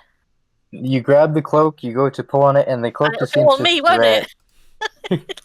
It just Go seems on to me instead. stretch. The fabric just seems to not even really get off of Arnu, but it seems to kind of stretch. Like if you could grab a shadow and pull on it, it's what it seems to be doing. I rued the day I ever saw this cloak. I just wanted to wear it. It's embarrassing, isn't it? It's embarrassing. This cloak's better than us. It's harder than us. No, it's just really gives- misunderstood. It's just, yeah, you're right. It's misunderstood. I just need to talk it around, really, don't I? Mm-hmm. It's a humbling experience being bested by a cloak. There's worse things to be bested by, like a giant centipede. There's stories there, I can tell. Actually, for the sake of pride, it would be better to be bested by a giant centipede. At least that should be something you might lose to. This is not. At least that's a thing. Mm-hmm. All right. The cloak is going to try and wrap itself around even more. It can't seem to get a grip with Arnu flailing around, with Kinrobe stretching it out. It does not seem to connect with an attack. Like a comedy fight, isn't it? Yeah, it's still it's still wrapped around, but Arnu, it is your turn. That's all it can do. I'm worried that I'm going to get like massively hit in the face by someone else by accident. I'm going to try to like grab it off. Right. You can grab it off. You can also you can still use your short sword to try and stab at it as well. Technically, you do have disadvantage on the attack roll, so you are still welcome to rip it off. But I'm just letting you know that attacking it is still an option, not just ripping it off. And can I shout out, please don't hit me when you're trying to hit it, because I'm also trying to hold on to it too and get it off her, so otherwise I might get hit. Can barely hear. So I would say if I did roll. Oh, sorry. Go ahead. I'll say what I say after. If I was rolling disadvantage, that would mean what? Yeah. So if you're going to attack it, it would be at disadvantage to roll d20 twice, take the lower number. And you're still welcome to try and rip it off. That would just be your action instead. There's no disadvantage on the athletics check. Okay. Well, I like the idea of hurting it, so I'll try to attack it. All right. Right. Okay, that's a 19. Come on. Nice. 20. Woo! Nice. So 19 is the lowest number. 19 plus stuff will hit. So you connect pretty well with your short sword. Yep. So just D6. is it just D6 or D6 plus 3. Yeah, 3. That's 8 damage. Nice. So that is enough to get it off you. So you just kind of like thought, biting didn't really work too well. Take your sword right up through it, slices right through. And as technically you were doing this as Frosh got shanked in the back of the head. So it shrieks very loudly, like a banshee, but it doesn't have the same effect as a banshee as well. But it definitely is very loud and echoes. The birds kind of like flutter away. The ravens fly away. Oh. The poor cloak. No, I meant the ravens. They were startled. Oh, that's so sad. Oh, startled bird. Yeah. Now, that was your action. You can still move.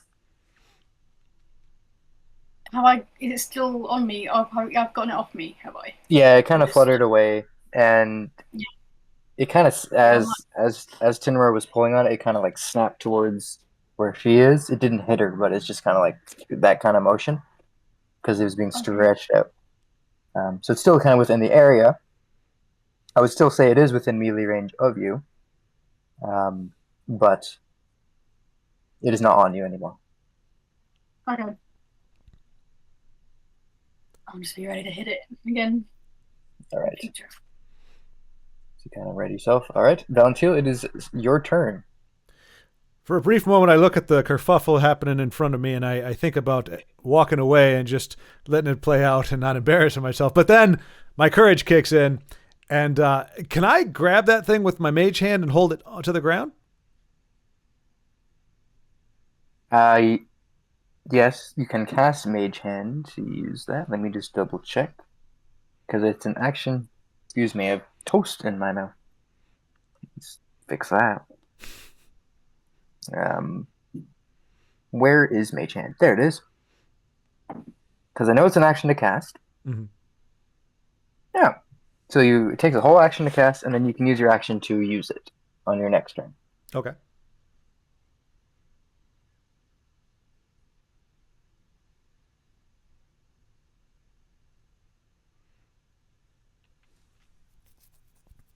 Alternatively, you don't have the duel is over effectively. Mm-hmm. So defensive magic restriction out the window. Okay. Yeah, I was hoping at this point it would have been nice to have a fire spell, but since I don't have one, I'm not sure if any of my lightning stuff or static would actually do much. Oh, wait a minute. It's not immune to lightning. Actually, yeah. Can I do shocking grasp instead? Yes, you can. All right. So you walk right up to it. And there's a lot of allies around it.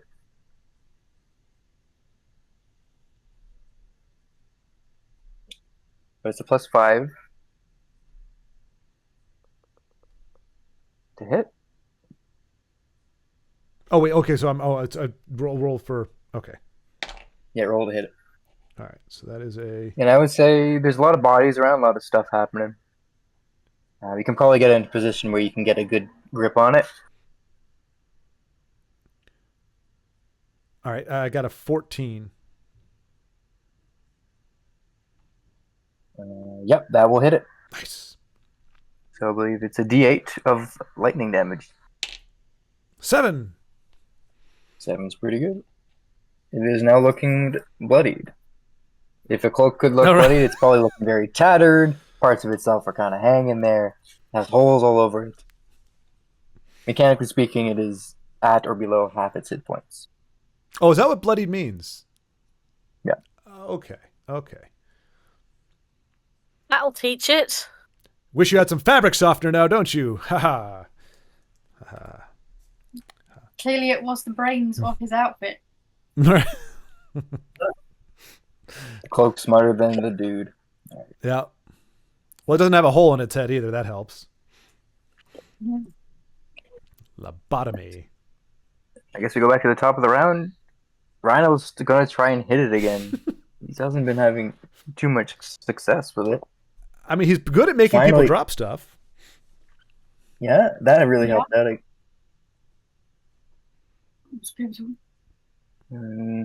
What's his modifier? Oh, so the cloak he connects with it. The cloak is looking very down. The cloak takes 9 more points of damage. Whoa.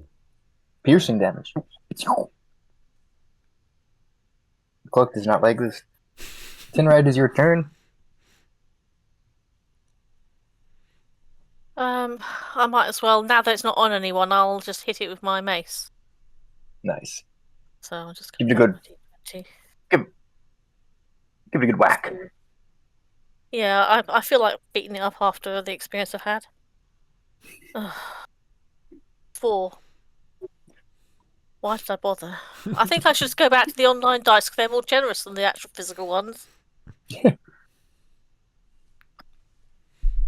Really? All right. Then that was with your modifiers, or was that on the dice? No, that was on just the dice on it. So it's still not going to be good enough. Or what's your modifier? 4. Which modifier to hit? Let's double check. So you still have a D4 to add. You could still potentially hit it. Okay, here we go. Well, at least the D4's faithful. I have actually got another 4. So you just managed to hit it. Hooray! That's D6 damage, isn't it?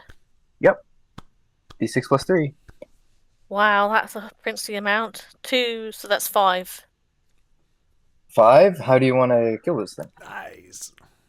Yeah. I want to. Well, I can't really sort of rip it in two with a mace because it's not like a piercing weapon. That's kind of what I wanted to be able to do to it. I'll just imagine still do that. ripping it in.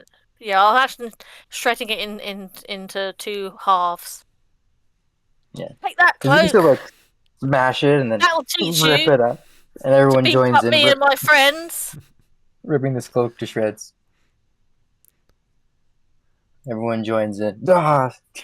I'm picturing the scene from Office Space with the printer, the copier on the ground. Everybody just kind of pounce up on it. Everyone going nuts. Mm-hmm. And as you kind of tear this cloak to pieces, you kind of see the shadows kind of swirling in and around it form, and you Nice. see the cloak start to mend itself back together, Oh, great. but then it rests on the ground motionless. Oh, Hmm. it's a regenerate type thing then.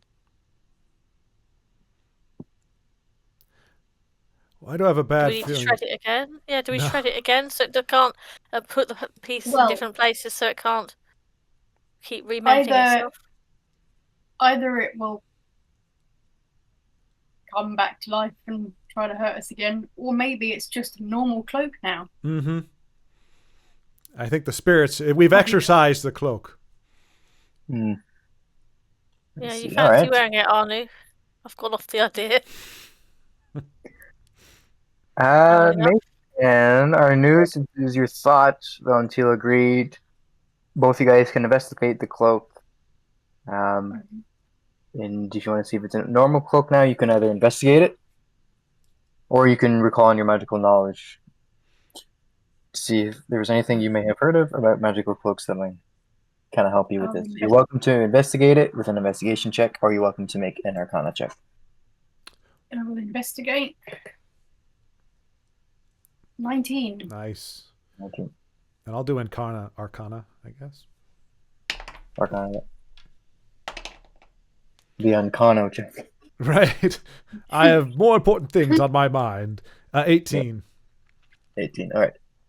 So both of you guys together come to a very similar conclusion. As you investigate the cloak, you still see the shadows swirling and forming around it. As you get really close to it, the cloak is indeed hovering just a millimeter or 2 off the ground. It is still not resting fully on the ground, even though it looks like it is laying on the ground. With your arcana check, you know that cloaks like these of magical nature, they will constantly mend themselves if they're ever damaged or ripped up, that kind of stuff. Only fire can truly destroy it fully.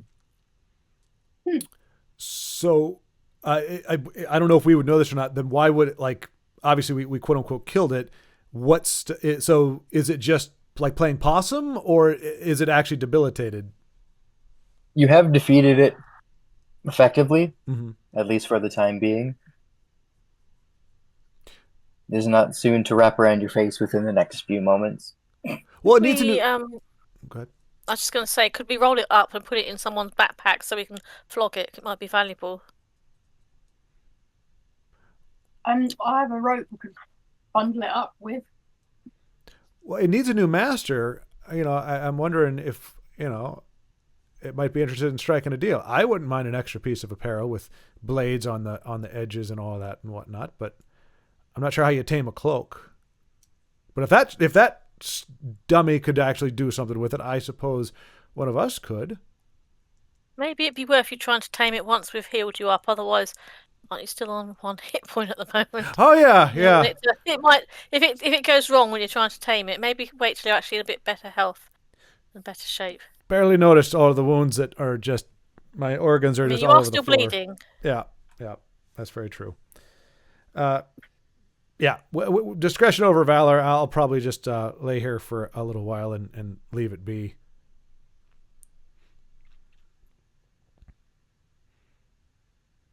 Does anyone want to take the cloak or leave it on the ground? Tinder's gonna just roll it up and use some of Arnu's rope to sort of tie it up so it can't attack us, and then we'll shove it in a Alright. backpack for now. Easily done. You'll wrinkle it. Should we? It's got holes in it. Well, no, it's mended now. Mhm. It will iron out the wrinkles itself, I assume. Yeah. Should we search this guy? Good idea. Yeah, Let's see you're if welcome any to loot on search him. him. There's not much on him. You find a journal, and he always refers to himself in the third person in his journal. I know Elvish, so I might be able to read that later and get some clues.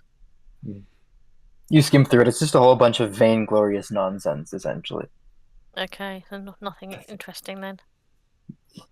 Nothing super interesting. You also find his rapier, and you also find a few silver pieces. Whoever wants to can roll a d12 plus a d10 together. I'd recommend that Valentil takes it. I mean, he's the one who's been bloodied by the guy. Might as well get some money out of it. Yeah.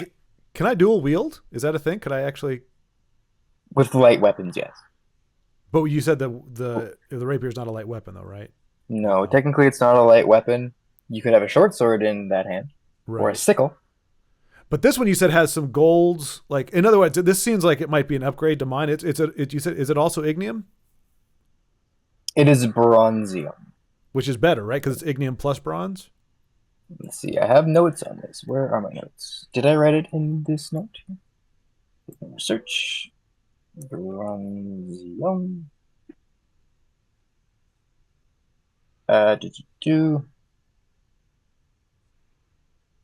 So the advantages of your ignium flail is it technically is the only thing that can actually damage an elemental, flavor-wise. Okay. So it has a bonus to attack rolls and damage rolls for elementals. And a bronzium, they're essentially just +1 weapons, like magical weapons. But their damage is always lightning instead of just magic damage. It's dealt as lightning. So essentially it's an extra 1 point of lightning damage every time it hits. Would it still be a 1d8 plus 4? And then +1? Or yeah. Okay. Well, I mean, if you're all okay with it, I wouldn't mind having a second. Am I allowed to carry 2? Yeah, you're allowed to carry 2. You can easily slot it into a side of your backpack or something like that. Okay. Yeah, I'd be down with picking that up. That seems like it'd be very useful. It was earned with your blood, so you get first dibs on it, basically. That seems fair. All right. Yeah, I'll take this fine man's rapier and may it live on in his memory. Can't remember his name. Oh well, it's mine now. Haha. Okay. Well, I guess that's I that.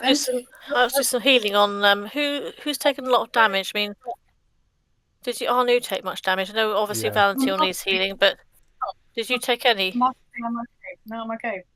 You're fine. I'm back up to 15, so it's just Valentil, I think, who needs some healing, isn't it? Just a bit, just a wee bit.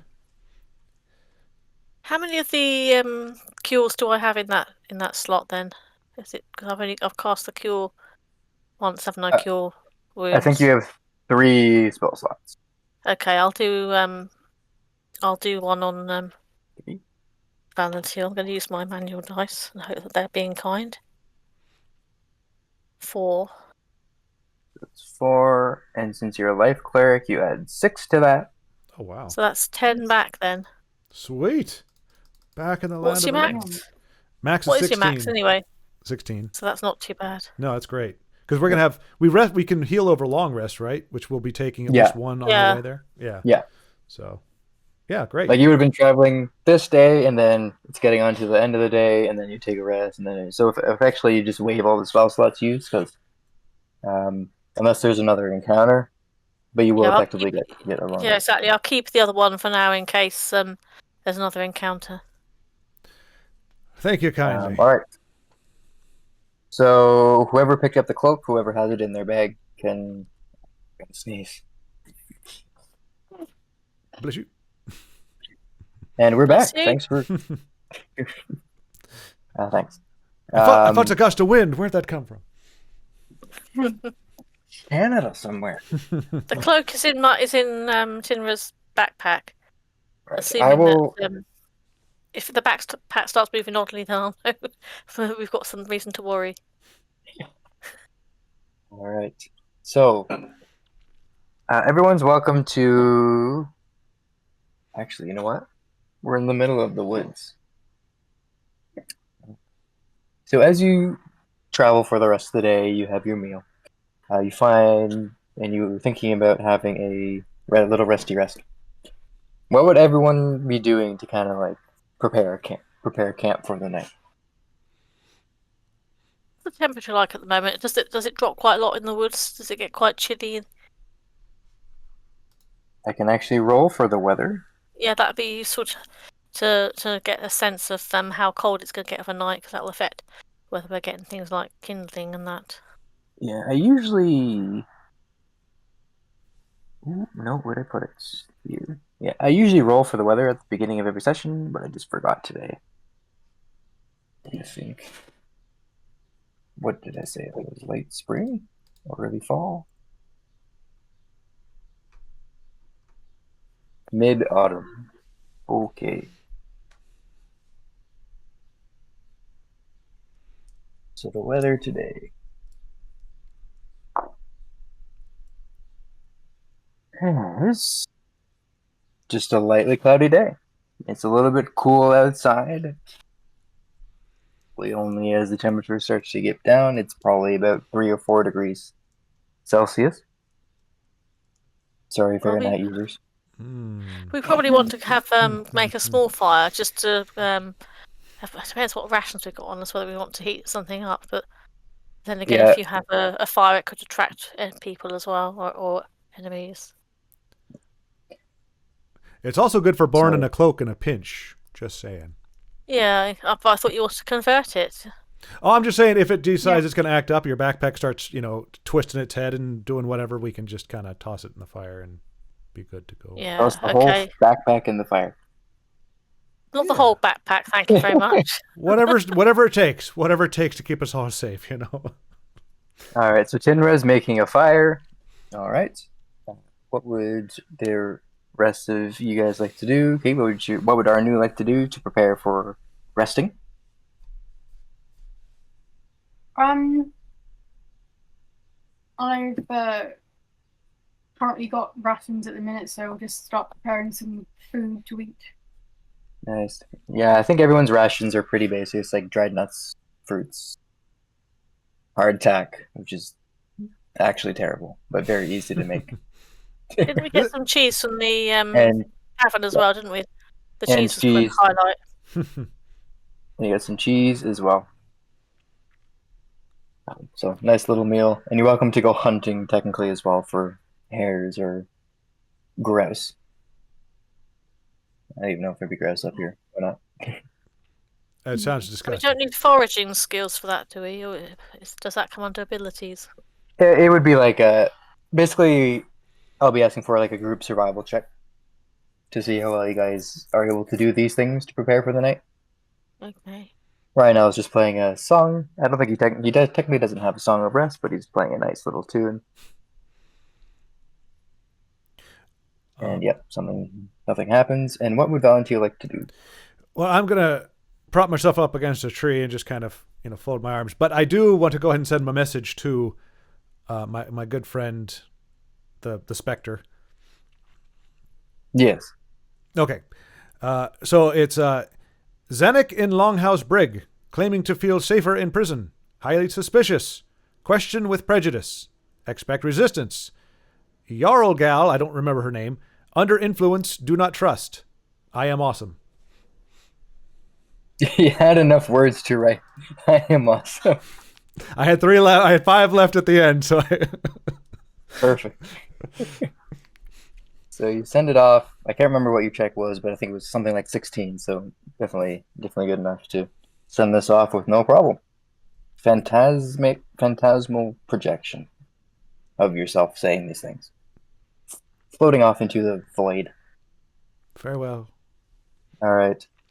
So you send your message, kind of like rest for the night. Is there anything you want to do to actively find a location, like cave or undergrowth? No, I'm just chilling under the tree. That's All right. So you find a good tree then. We have take turns at sentry watch in case we get attacked during the night. Should we have 2 on guard and 2 sleeping and then swap? How about we just have Rhino stand watch? I don't think he's going to argue with us. I need my beauty sleep. Well, I can't argue with that. Technically, with long rest, you have 8 hours of rest, with 6 hours of actual sleeping, or 4 hours of meditation if you're an elf, and 2 hours of watch. Okay. So you can rotate. Okay. That works. Am I, as half elf, am I in the meditation 4 hours, or am I the 6 hours of? You would still need to sleep as a half elf in my lore. Okay. You're just resistant to magical sleep. Gotcha. Okay. Yeah. But you do be need good to have. I think have one person who's like a spellcaster on watch and one person who's more of a fightery type. Fightery type. Right. Let me check my sheet, see if I'm a fightery type. You're a fightery. You're both a fightery type. It's a technical term. That is a technical term. Yeah. Ryan grudgingly agrees to take first watch. And I'm going to need everyone, as we settle in for the night, to find a spot to rest, to make just a general group survival check, to see how well it goes. Just for funsies. Fell up by the fire, I think. Oh, jeez. How well are you lighting a fire? It takes me an hour. Survival check, did you say? Yeah, just a survival check. I'll take it to the group. 20. Nice. Okay.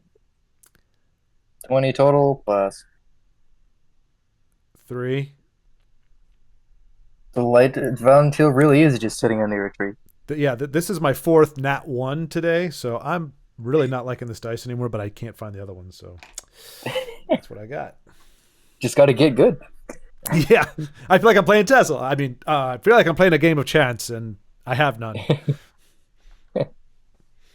And what did our new roll? Well, I have advantage, and yet my highest score is still only a 6. So Yeah, technically not advantage in this one because it doesn't really involve scent. I see. But we'll take the 6. Yeah, fair.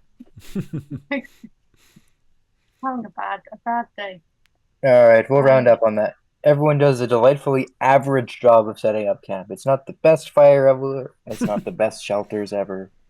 But it gets the job done. All right, so you're all welcome to go to your sheets and click that long rest button where you're all taking a long rest. Let's see.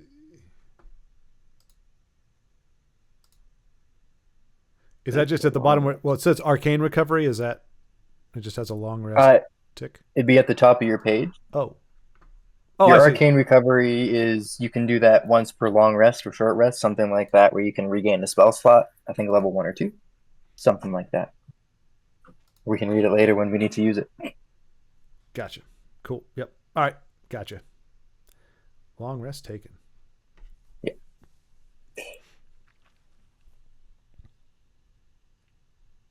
All right. So the only thing that seems to be of note that happens during the night, during watch.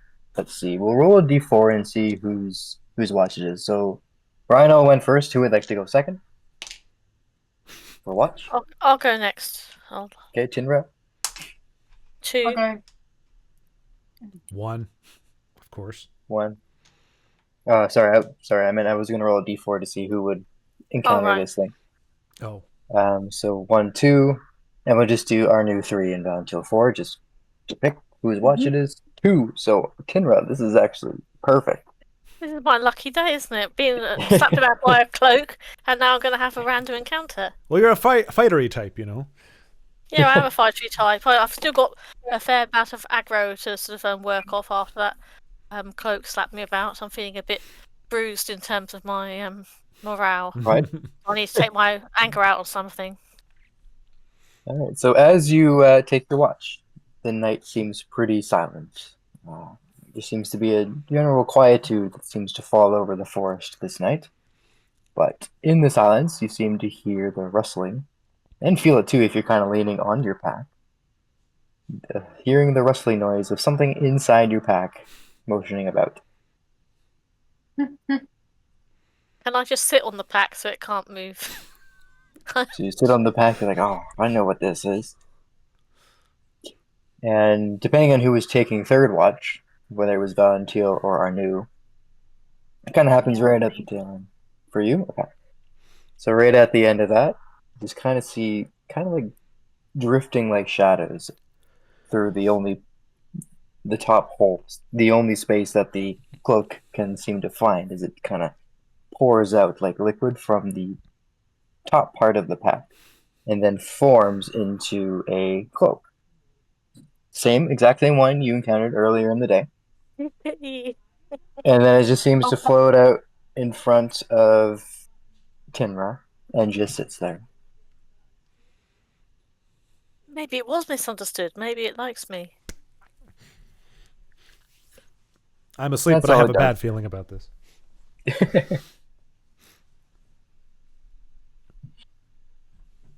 That's all it does. Test it. All right. Arnu wakes up after hearing a rustling in the pack. I don't know, would Arnu be a light sleeper?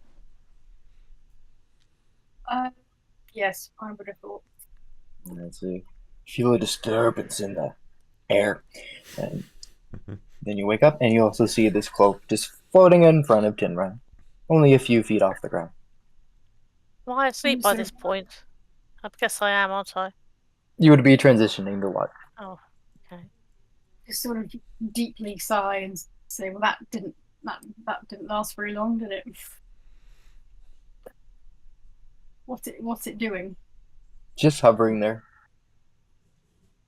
Just floating. Silently. I just say to Tinro, talk to it, ask it something. Test it out. Is it yours now? So, Cloak, are you now prepared to be friends? It just kind of just seems to stay. Wow, this is excellent enunciation. Yeah. It seems to stay hovering there, right where it is. Doesn't seem to respond. So it's not like inclining it to the hood or anything, it doesn't like nod or anything. Kind of ruffles and little flutters a little bit, but it doesn't seem to do anything. I'm going to try flattery on it. So, you're a very handsome looking cloak. You look very graceful just floating there. I don't suppose no. you're looking particularly velvety and with your nice silver trim and everything.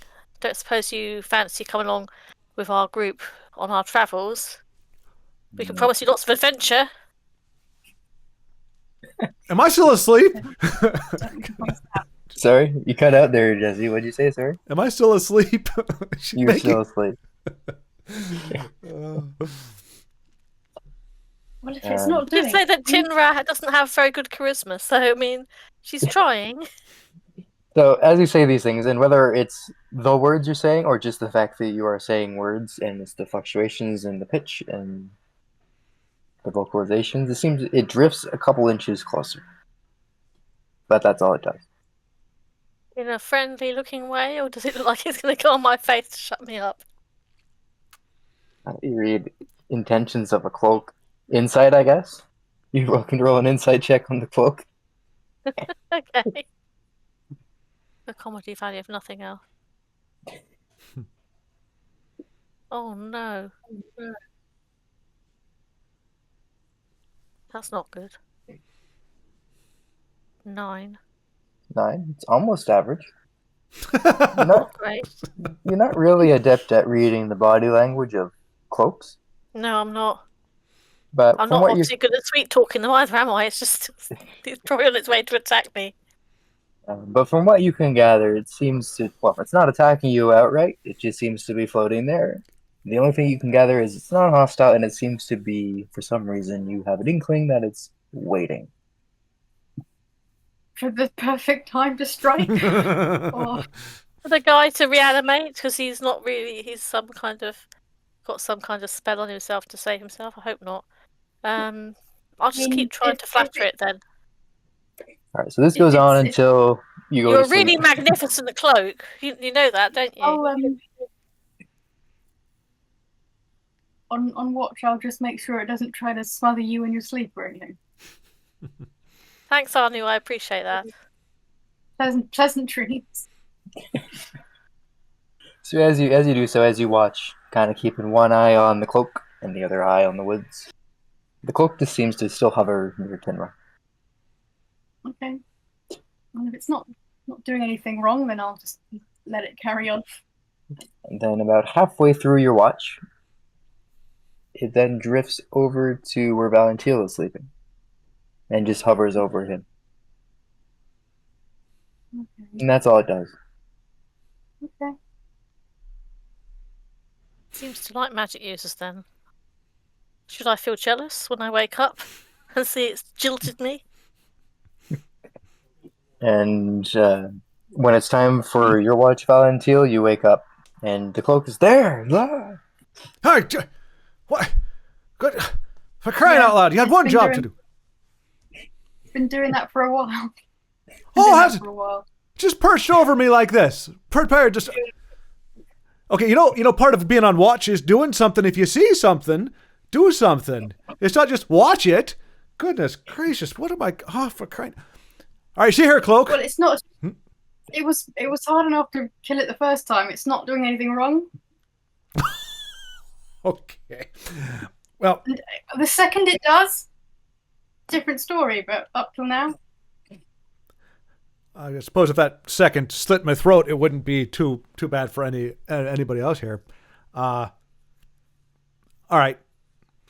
Look here, Cloak. Will you have me as your master, or you want the fire? Either way, I'm not going to rest with you. Either just wafted around like a thing in the wind. It continues to hover. I can't be mad at you. Oh yeah, God, look at your Cloak. You're so pretty with your silver and whatnot. I feel like the cloak is giving me the stink eye, but I can't. Right? Yeah. Oh wait. No, we can't shoot. We need Can't to shoot what? Well, I was gonna say we need to find something more effective than just detect magic. We need to actually find something that can actually manipulate magic. Because I was thinking about the wand, but all we can say is there some enchantment, and I'm sure there is, and that's all we know. I'm trying to think if there's a way to magically, tame it, cow it, seduce it, whatever. But because apparently, Seduce the cloak. come here, you big long cloth, you. Yeah, no, but I don't think we have any way to. But the fire's still going, right? Devil. Huh? Yep, the fire is going. You guys would have Silver-tongued obviously devil. maintained the fire, yeah. I like Wouldn't that let the coming with fire a burn big out. cough. Yeah, I mean it. well, you're awake now, so it's not going to kill you now, is it? Yeah, No. Arnu's back to sleep. You're on your own. You're on watch. Arnu's back to sleep. Everyone else is asleep. All right. It's just you, the cloak, in the woods. Okay. What if I reach out to touch it? All right. That's where it went wrong last time. I know, but I've got 16 health points and nothing to do with them. So you reach out to touch the cloak. Mm-hmm. Again, it feels kind of cool, like a cool autumn breeze. And it doesn't resist this time. As you reach out, do you just touch it or do you grab it? I mean, I don't grab it forcefully. I kind of like pet the hood a little bit, give it a little, tug here and there. Just like I'm feeling it out a little bit. Not right. anything like that, but just. Mm. Oh yes, of course. Yeah. So as you give it a tug with the pinch of your fingers, it falls limp. The shadows around it seem to drift away, and you are now holding, as far as you can tell, just a regular cloak.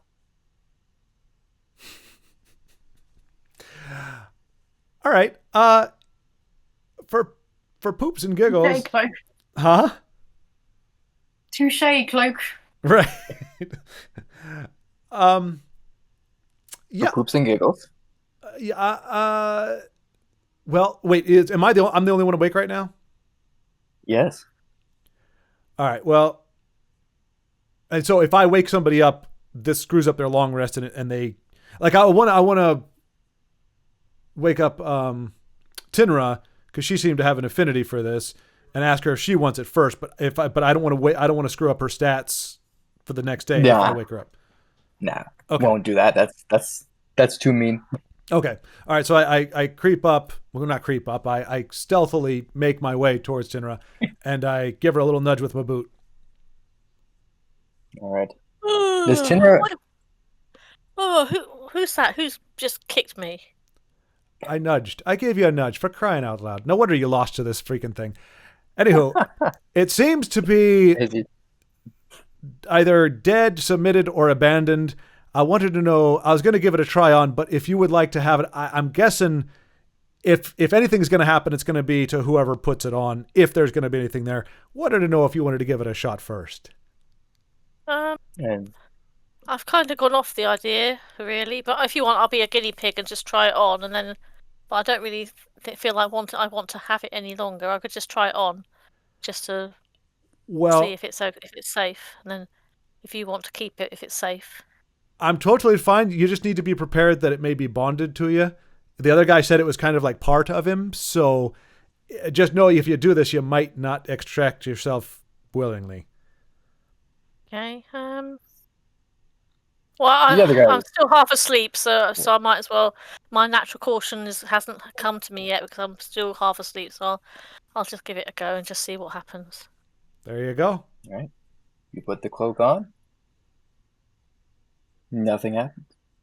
You're wearing a cloak. Congrats. It really makes your eyes pop. It seems safe. So did you want to have it? You were the one who wanted a snazzy cloak after I went off the idea. You seemed keen on it earlier. No, I mean, if you're averse to it, I'll take it off your hands. But it looks fabulous on you. If you'd like to hold on to it, I totally would like to leave it with you there, since I've clearly beat it to submission with my own force of will. I'm just wondering whether my Lady Almara might frown upon me wearing such fripperies. So I think I'll donate it to you. It looks like a wizardy type of thing. Right. You can enjoy it. Not much of a fighty thing, I suppose. All right. Suit yourself. And so I'll take the cloak back, and I'll... You're the proud owner of a swish cloak, aren't you? Of a what cloak? A swish cloak. Is that a swish cloak? It looks cool. Swish. Oh, okay. Swishy. I was not familiar with that nomenclature there. Oh yes, a swishy cloak. I didn't know that was a brand or what. You know, like. Swish just means fancy. Okay. Wow. Yeah, that's Brit speak. So is it like? I didn't know that either. I was just nodding along. Yeah. Right. Is it like posh then, or is posh another level altogether? Yeah. Posh is probably a little bit more than swish. Okay. That'd be more fancy, wouldn't it? It's a fancy if you're saying something posh. Yeah, swish is more stylish, I guess. Okay. Right? All right. I can go with stylish. All right. So I'm swishy now. Nice and swishy. Yeah, a lovely black cloak with silver accents. All right. All right. So, Tinra, are you wearing the cloak, or did we? No, I've handed it over to Valentil now because I thought it looked more like a wizardy type get-up. I wasn't sure whether my Lady Almara might frown on such fripperies. Wise. Well, Sure. I'm in my clericy garb. If I'm not looking like a cleric of Almara, she might not faze me. Can't risk that, can I? Well, between us, if she's been favoring you so far, you might not miss it all that much. But just saying, just a thought. Ooh. Valentil mutters his roast. I'm swishy now. I can say things like that. All right, so you wear the cloak, and I'm just going to pray This to is the her to beginning? forgive him his blasphemous comment. all right. So at the end of the hour, it is now at dawn. Everyone starts to wake up. You are now attuned to this item. You are now wearing a cloak of protection. And that Okay. gives you a 1 bonus to your AC and saving throws while you wear it. Oh, Nice.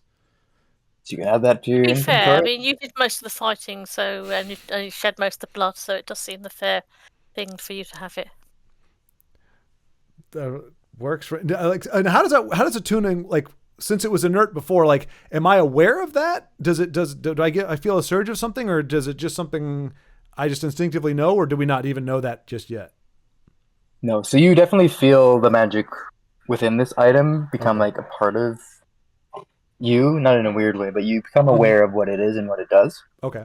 And it is now like it's like in I don't know, like in the best thing I can think of is in Harry Potter when the wand chooses you in that kind of lore. You become one with the wand, so it knows your intentions and that kind of stuff. So magic items are similar to that kind of idea in my lore. So you're welcome to add a cloak of protection to your inventory, and you're welcome to go to the bottom of your inventory page to attunement. Make sure you click attuned because you've spent an hour with this item. Let's see. It says choose an item from the right. If it's in your inventory, Oh. let's see.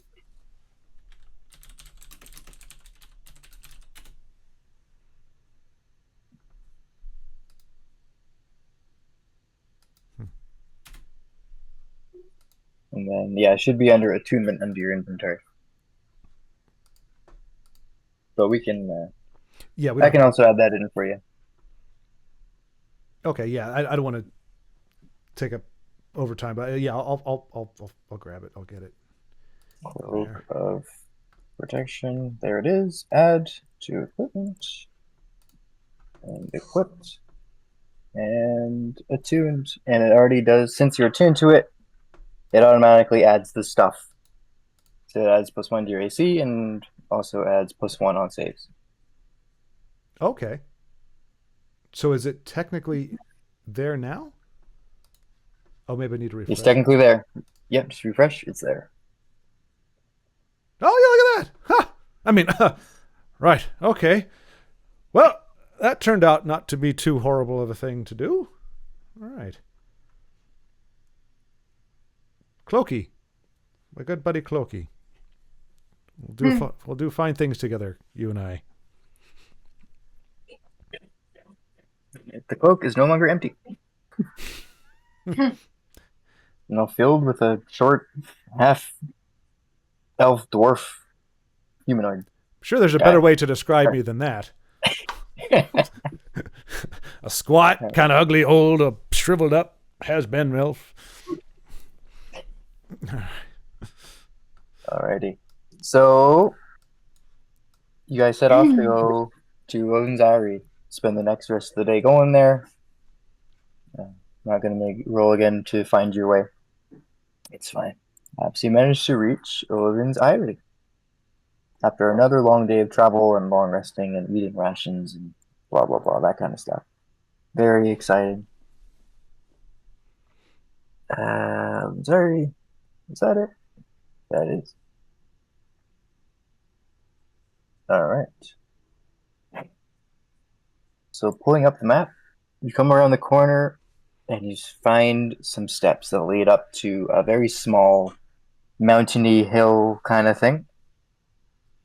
And these steps lead all the way up into a temple that is kind of carved into the side of this mountain. I'm sure there's a better name for it, but it is escaping me right now. And once you get up there, you see these 2 raven statues on either side, and 2 pillars on the side as well. And then if you were to approach and look inside, you see the temple, and then you see the all the way to the end of the cave. You can see right through it to the cliffs on the far side. So it seems like this temple is essentially a natural product of nature that has also had this temple kind of built around that natural structure. This big hollow cave that you can see right through to the end, and the daylight on the other side. So this map is just a temple with the map I have pulled up is closest representation, and I will add everyone there. And just kind of as you approach, he says, "Oh, greetings, adventurers! Welcome to Odin's Eyrie Temple. Please come in." And as you enter, you see only a few people milling about, a couple cleric-y-looking folks, a couple pilgrims, a couple monks as well, and they're wearing all their robes with two raven emblems on the front. There is a shrine off to either side. There's a couple of shrines on each side, so you can make an offering to Hugin Munin or Odin. A couple different shrines for each. And then there is a statue kind of off to the side as well. A couple rooms on the inside. It is a statue of Odin with both of Hugin and Munin on either of his arms, just kind of standing up. And then that is pretty much everything that's in here. There's just a few sleeping quarters and beds lying on the ground. It's not a very fancy temple, but it is a nice enough, humble little temple. I look to see if Tinra is bursting into flame. No? Okay. No, why would I be bursting into flame? I respect other faiths, even though I have my own. I just don't know So if not you're. into flames, she does or not. but burst into a pile of feathers. I'm kidding. So what would you like to do? You've come here to seek out Alendro, the Dragon of Illuminance. Is it worth also asking some of these pilgrims? I mean, looking around at them, none of them resemble the adventurers or anything that we've been told about back at who are at large in the vicinity. None of them look familiar from the descriptions we were given. You're looking around, spend a few minutes looking at everyone, talking to people. None of these are the adventurers. These seem to be all residents of Varheim. Is there anyone around who looks like they might be in charge? Yes, you find, I hate to use this word, priestly-looking gentleman, wearing longer robes, black robes with some gray. I don't know what they're called, but you have kind of like ribbony kind of scarf-looking things that hang from the robes as an independent part of it. No idea what those are called. Yeah, I don't know either, but I know what you're talking about. Yeah, and they're kind of adorned with raven feathers. Oh. Just, welcome, adventurer. Fellow cleric, it looks like. What brings you to Odin's Eyrie? Welcome, venerable sir. We're here looking for the dragon illuminance. Ah, yes, you're here seeking Alendrov, the one who guides.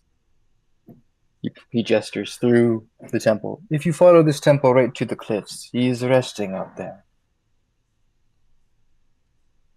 Well, just be respectful to him, and he will answer all your questions. You can ask him anything you want. Ooh. Thank you, venerable sir. And then he offers you food and drink, and sends you on your way. Thank you. I suppose before we go in there, we need to think about what questions to ask. Maybe we all get to ask a question, so maybe we should try and work out what we want to ask so we have things covered. Well, sorry, there's... Well, just while we're having our snack that he offered us. Sorry, the sound went a bit funny there. Kate, what were you saying? Surely there's not a limit to what we can ask? Or... I figured the answers to some of our bigger questions would lead to more questions. So, aside from just rot blight, where did it come from? Where's it going? What's the big plan? Where's the wizard? How do we get into the tower? All that kind of stuff. I mean, there's lots of questions we have. I figure we just start throwing them at the big lug and see what he answers. Yes. Good plan. But if you want to start things off, so we're not all just screaming questions at him, go ahead and, start it off, and we'll just kind of, Maybe I think it might be more tactful for one of you to start the questions. I mean, I'm a cleric of a different faith, after all. Do you not believe that he's real? No, it's just that I worship a different deity, so he might not be as amenable to answering me as he might be to the two of you. Well, he'd be pretty shallow of a dragon to be petty about that, but sure, I don't mind. Well, Arnu, you kind of look dragon. You look like a furry dragon, so maybe you can start it off. No, I didn't say a furry. I said a furry dragon. We'll have none of that here. Hey, Well, cut that out. I don't exactly worship him either. Well, you all don't have to be as big as fan. We're just fine. I'll ask the questions. That's fine. No, I'm saying it doesn't. I'm sure it doesn't matter. We all go in. It'll be fine. All right. All right. So on that note, you guys make your way to the end of the cliffs, and for the sake of simplicity with the maps, I won't make you go out to the cliffs. I'll just put everyone kind of, if they wanted to, just at the end of the temple here, because effectively where the temple ends is where he is, or they are,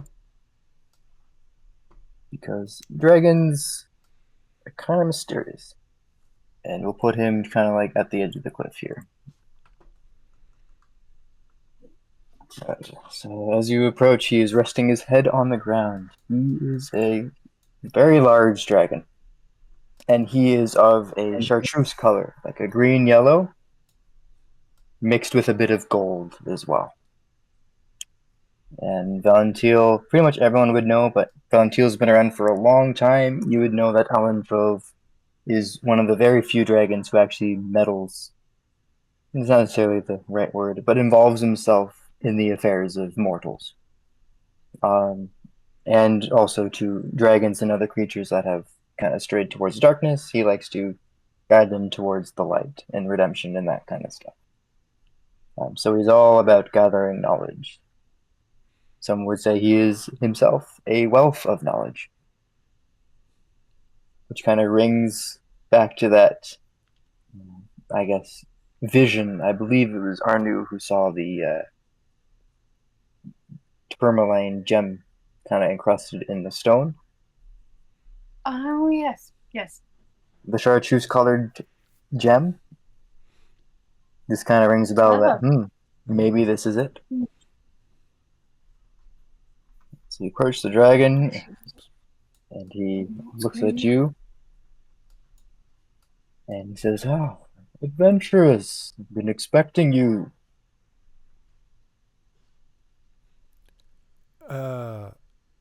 We? I've been expecting you. Everyone at the temple.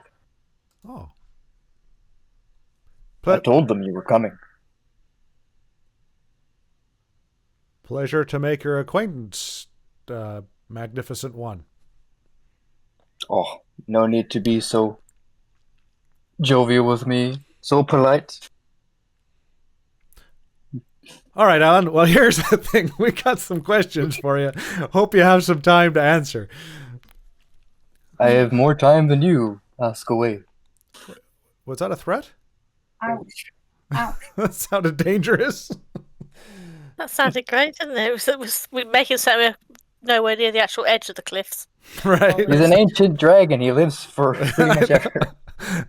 I'm just being sensitive, that's all. Are you familiar with what is being called the Rot Blight, sir? Very much. It has been plaguing this land for just over 3 years. Do you know from whence it came? It came from deep within Ravendeer, Raven's End Tomb. And it is a man-made source of evil, or is it a conspiracy of spirits and witchcraft and tomfoolery? All right, so as you ask this question, he's going to, let's see here. Now, all right, so as you guys are having discussion, he's going to be doing this. All right, that's fine. Breathing fire? So, not breathing fire. End of adventure.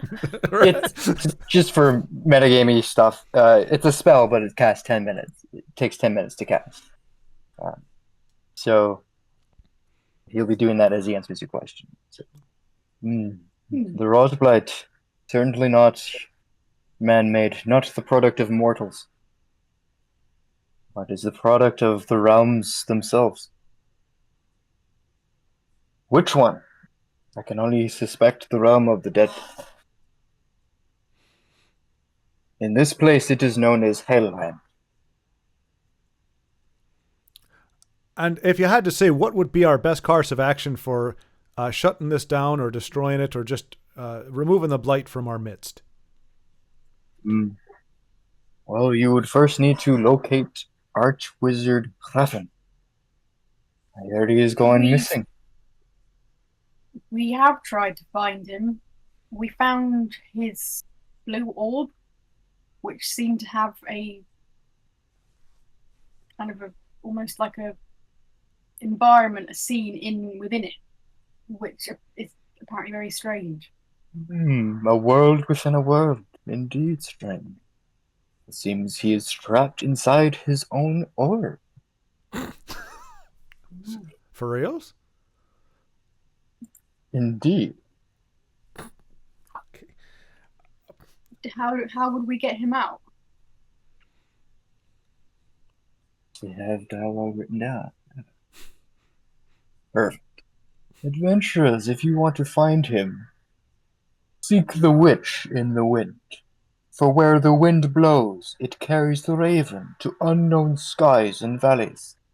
And so you must succumb to the wind's whims. Let it carry you to your destination. Feel the breeze, and let the gusts fill your mind, and you will find yourself where you need to go. It's a bit alarming since we're standing on the cliff edge, thinks Tinra, who tries to edge back slightly. Friends, I think our dragon is smoking something. Oh boy. So Where might these winds be located exactly? Wherever they take you, wherever they guide you. But I would also recommend visiting Ravenhorn's seer, Hrauga, at her true location. She has something to show you. I don't Her suppose. true location? Yeah. Is she not in the? What was she? Was she in the shop? In the abode? She's not hawking overpriced gems? Tell me. He knows your names. Valentir. What does she look like? What does she seem? Are you asking for an evaluation of her beauty and virtues, or are you actually wanting a physical description like eye color, hair color, teeth count? Is she all she seems? No, she's not all there at all. She's missing an entire year of her life. She's quite cracked, in fact. She's quite a disappointment, sir. And why is she missing a year? What have you found? Well, Has she been swapped with someone, I'm wondering. Has she been swapped with someone? Has she been what? There was some. Has she been swapped with somebody and it's not actually her at all? Mm. That's what I'm wondering. But I don't remember what she looked like. You do remember... Oh yeah, go ahead. There was an air of magic about her. Mm-hmm. Yes, illusion. About what? Illusion magic. Yeah. Yes. Oh, so you reveal to him that she's surrounded by an aura of illusion. Right. So you know that she is not corrupted by an enchantment. Illusions, she's not really there. Not entirely. Valentine, make an Arcana check for me, please. With advantage, because the dragon's here. That's a... Screw you, I got a bit... 21. 21. As he says that, you recall some... It's a very powerful form of magic. It's not a clone. It is something made out of ice, snow, known as a simulacrum, which is effectively an illusory copy of someone made out of snow, effectively. Ah. And I thought she was just giving us the cold shoulder. Okay. And so when he says that, I become aware of that's what it is? Yeah. Okay. I'm just a little confused when he laughs to himself about a joke I don't understand. Yeah, Valentine's the only one who knows. He hasn't spoken it out loud yet. Sorry. Well, that's most of my humor, folks. Nobody gets it except for me. So she's a snowman. Oh, yes. A simulacrum. Okay. Seems she So- made a copy of herself. That's... So where's the real one? Where does she go? You mean we should follow her? You would know that she regularly visits Ravenhenge to do her rituals and stuff. Oh, Ravenhenge. Okay. Indeed. So you say she's done this to her. Now, do I know based on that, is it something that people can only cast on themselves, or can somebody else cast it on them to fool other people? It is a 12-hour casting time spell. So you need to be with someone that entire time. Oh, no, So many people find it easier to cast it on themselves because you have 12 hours to cast the magic.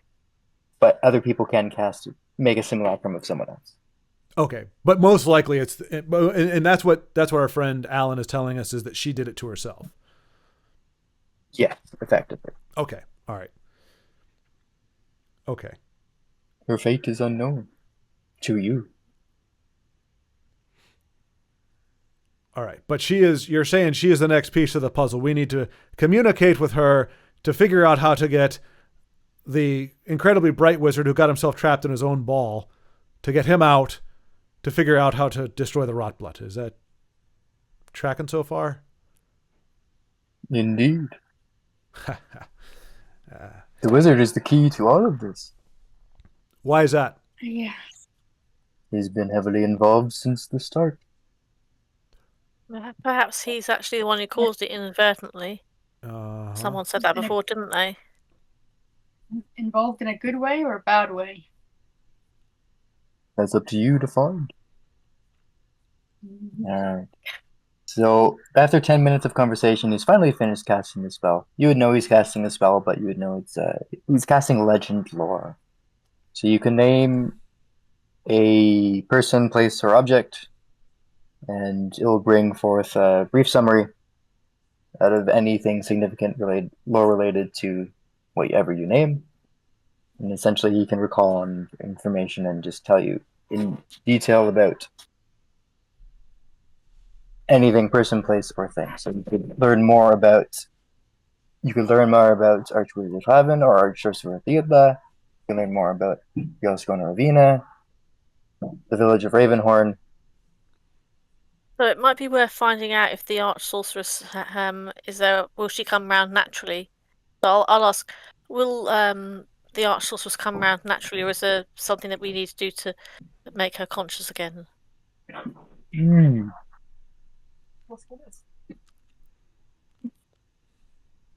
So he pauses for a good long minute in the silence. And then he says, It seems that it was a terrible accident. Yes. Emotions rose, and a gust of wind blew everyone away. Seems that the arch sorcerer is missing a part of herself, also in the orb.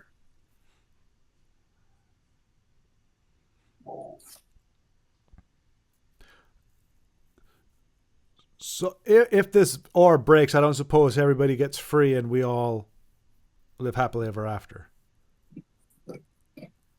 Yes, everything gets free. Every creature under the Great Ward, every creature now created inside of the wards, and the orb. So not our first choice then.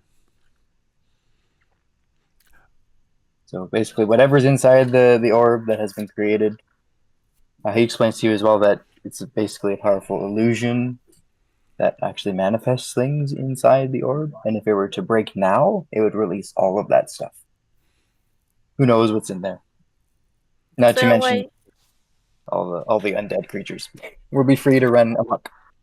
Is there a way for us to travel into the orb, retrieve the wizard and the part of the sorceress, and come out again? Yes, that is his cryptic message about seeking the witch in the wind and following where the wind blows. I will link this in the session notes as well. You don't have to write this down if you don't want to. So the witch in the wind, does she have a name? That is for you to discover. Oh, that's what I'm doing now. I'm discovering by you telling me what you're supposed to. What fun would that be? Oh, I'm messing with you. That would be a sorcerer Diotla. wait, what? The one we need to seek is the one who's unconscious right now? It would seem. Son of a... Is there anybody we can talk to who isn't half not here or who is unconscious or stuck in a ball? Me. Right.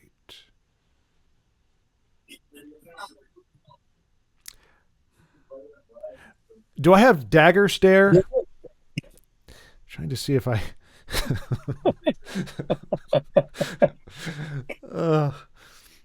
Good luck getting the dragon to feel unnerved. Dragon's having fun.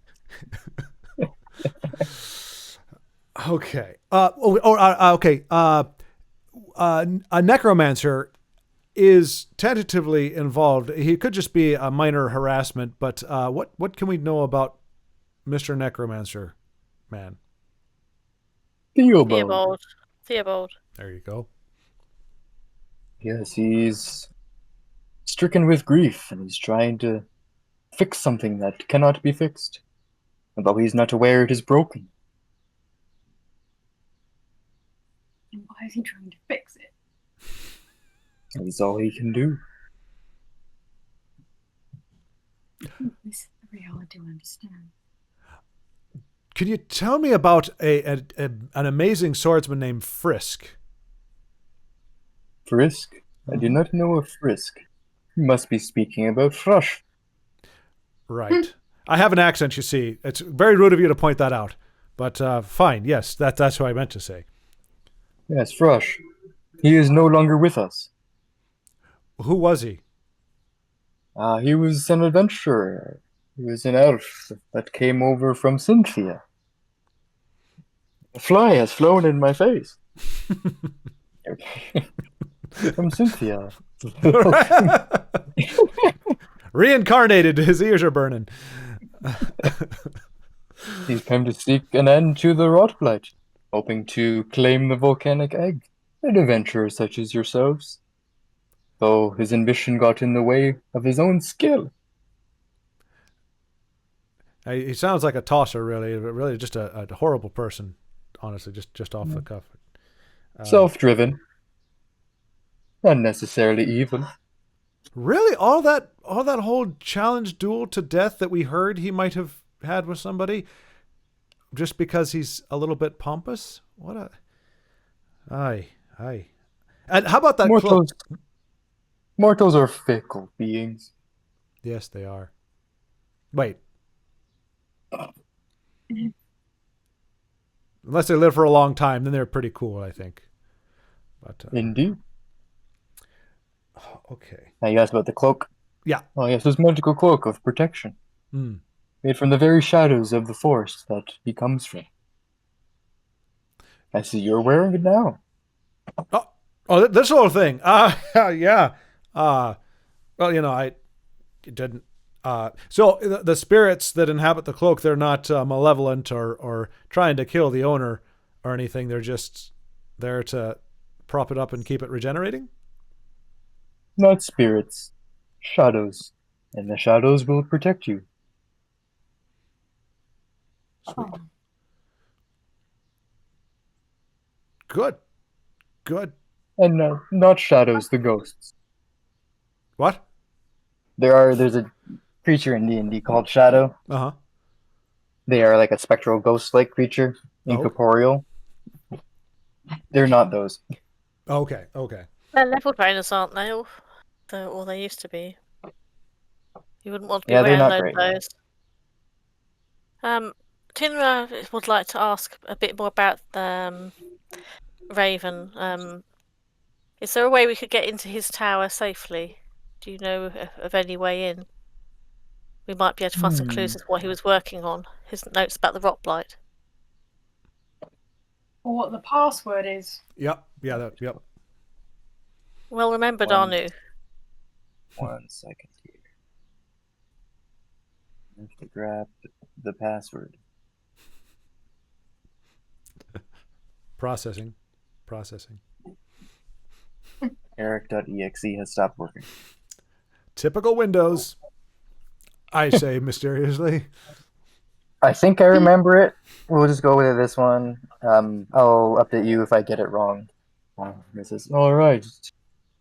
I can tell you the password since he is not here, and you may find investigating his tower to be fruitful. Though you might not like the fruit it bears. The password is Kumi, his late wife. His name, Kumi? Kumi. So do we just have to say that word in proximity of the ward or the barrier? Yes, and the lock will drop for 10 minutes. 10 minutes. Is there a different password to put the wall back up once we leave? Or so we Same can one. get out? The same one, thank you. Just be aware. Even if you speak the password, you still might meet things you weren't expecting. If you tell us what they are, we could then therefore be expecting them. He has creatures guarding his tower. Okay. Are they weak to any particular magics or force attacks, bludgeoning effects, things like that? I think you're adept enough to adopt. Very clever sidestepping there, Mr. Dragon, sir. Tip my hat to you. Can you also tell us how long this basilisk has been in the vicinity of Ravenhorn? And is it connected to the arrival of the rock blight in any way? Sorry, give me 1 second here, folks. Oop.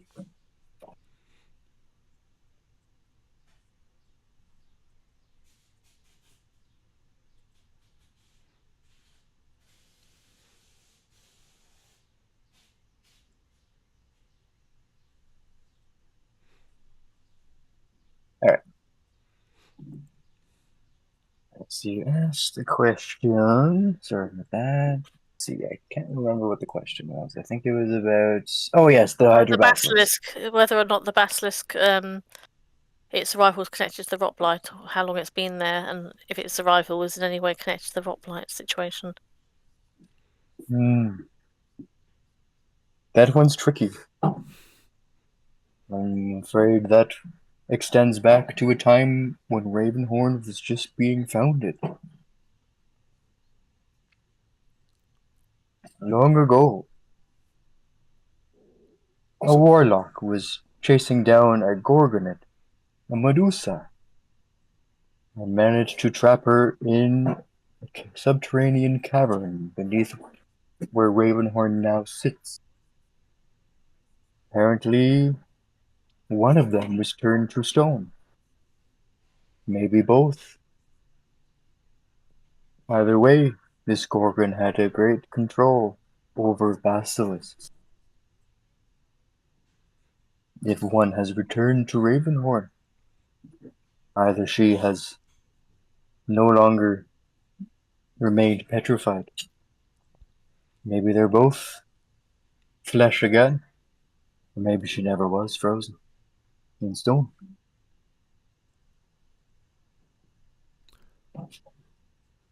Oh, that's quite sweet, really. The basilisk was missing her. I knew it was misunderstood. This particular Not quite one, how- I think you've misunderstood. maybe this in is actually yeah. Go ahead. this is a worse scenario than it was already, not a better one. Now, this is not the original basilisk. It is one that has a lair not far from here. But it has been driven from its lair. Oh, so To it's which day you this. So this is his holiday home then, Ravenhorn. It's been driven from its Yes. normal lair. Yes, he High rock blight. maybe could be, indeed. It's safe to assume many creatures here have been affected. Maybe even the Medusa. That's a reassuring tale.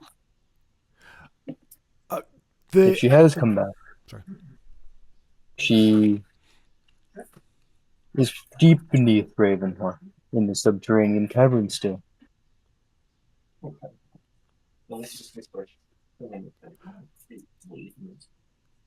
So wait, am I understanding correctly? If we befriend her or kill her or interact with her in some way, does that impact the basilisk directly? Hard to say. She has some sway over it, but it is indeed its own creature. It may find that the tunnels beneath Ravenhorn, now called Blighthorn, where it resides, and those two words in my head, lives, is now its new lair. If you want some answers, maybe you can investigate. If you wish, its old lair. And how far from here was its old lair? I'll mark it on your map. You're all heart. Takes his huge claw, points, and his claw is so huge it encompasses almost an entire area on the map. You're like, 300 miles. Could be anywhere. Now, someone can mark it for you inside the temple, no problem. Okay. Should you choose to investigate the lair? The sorceress gal isn't the only one who is kind of not all there. I believe she's called the Yarolinda. Names are hard. She's the leader of the area. She lives in the Longhouse. She's clearly suffering from some kind of infringement. Any more information that you could give us on that? Yes, Yoroskorna Ravina There it is. is currently the chief of Ravenhorn. She rules after her brother passed away a few years ago, long before the Rot Blight, in a raid. She's only been at it for a little while. But yes, an enchantment that you are right to surmise has been affecting her mind. Seems her memory is constantly being modified. So she's not a snowman then. She's actually being screwed with by some nefarious force that is coming from where? Well, have you encountered the one known as the Observer yet?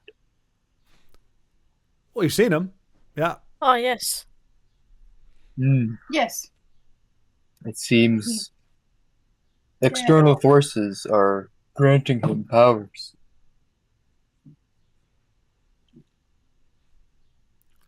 Ability to control or manipulate.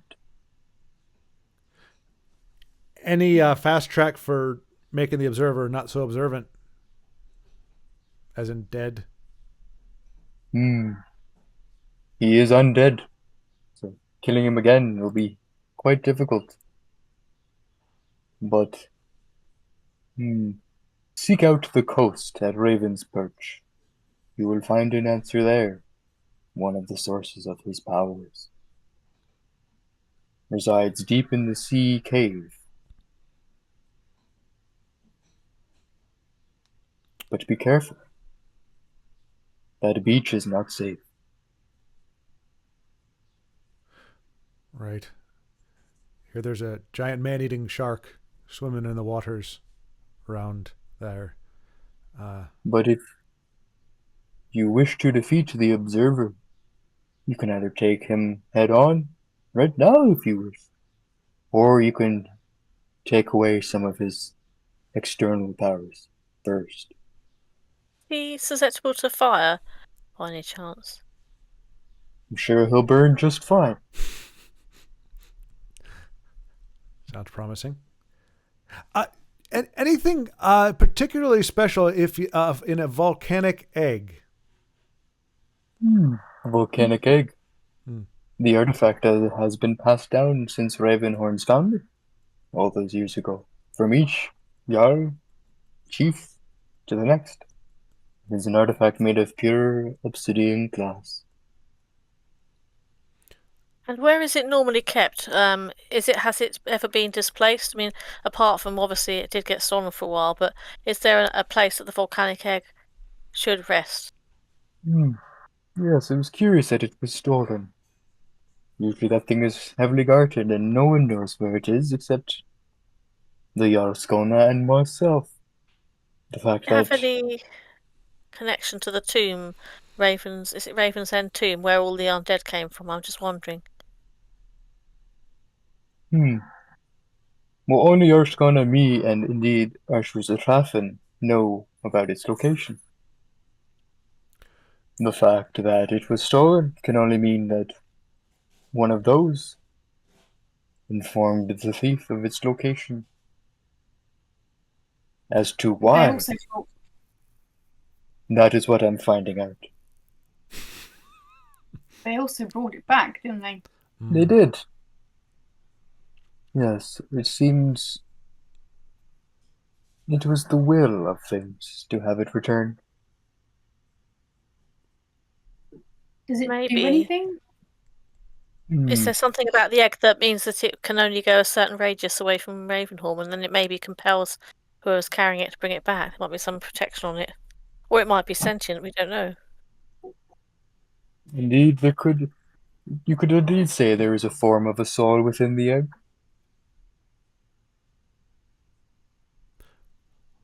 Well, so is it a literal egg then? Not just egg-shaped? What do you think, Volunteer? Maybe it's a dragon egg. That'd be cute, wouldn't it? Is it your baby? Not mine. Oh, you're But not the hers. father, huh? Went out for cigarettes and never came back, huh? Yes, I'm not the father. Okay. Never was. So is it a dragon egg then? If it is, then its mother will want to find it. Don't suppose you know who that is? I do. But you must find out for yourself. Mm-hmm. Highly suspicious. And Do the people guarding it know who the mother is? No. The only one who suspected, other than you now, was Archwizard Raven and the Arch-Sorcerer Theotla. But where the egg's mother is not here. That much I know and can tell you. Is the mother still alive? Yes, I have felt her life.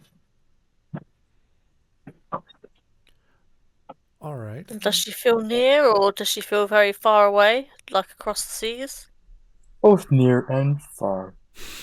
Typical dragon response. Depends on which door you open.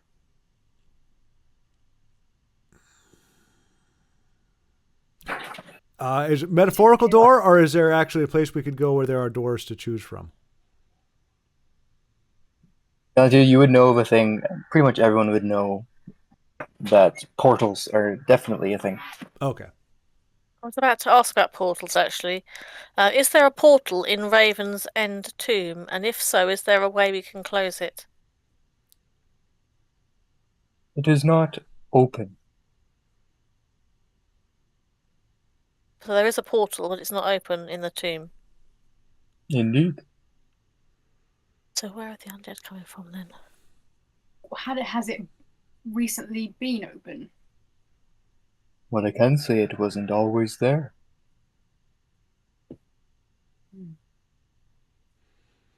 Maybe somebody's dumping their rubbish in our dimension then. Maybe it's like they don't want their rubbish, they're just sending it through to us. It's a bit like a waste dumping sort of facility.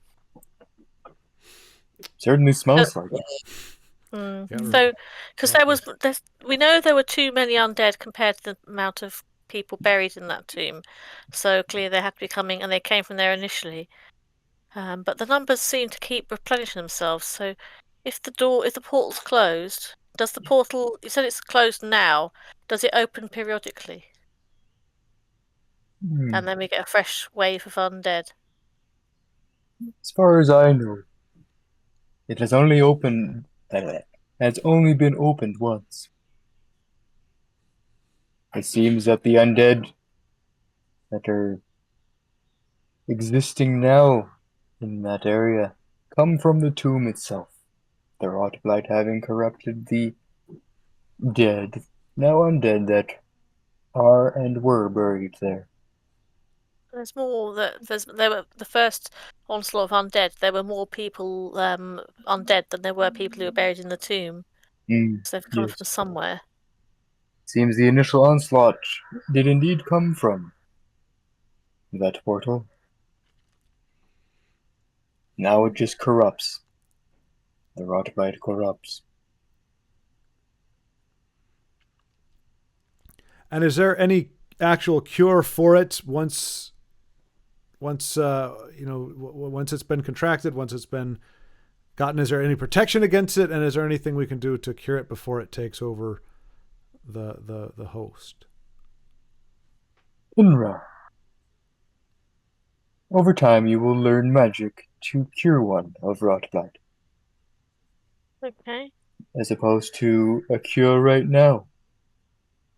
You must seek out Sia Hrauga at her true location. The seer. Is that? Yes. Yep. Okay. Mm-hmm. Thank you.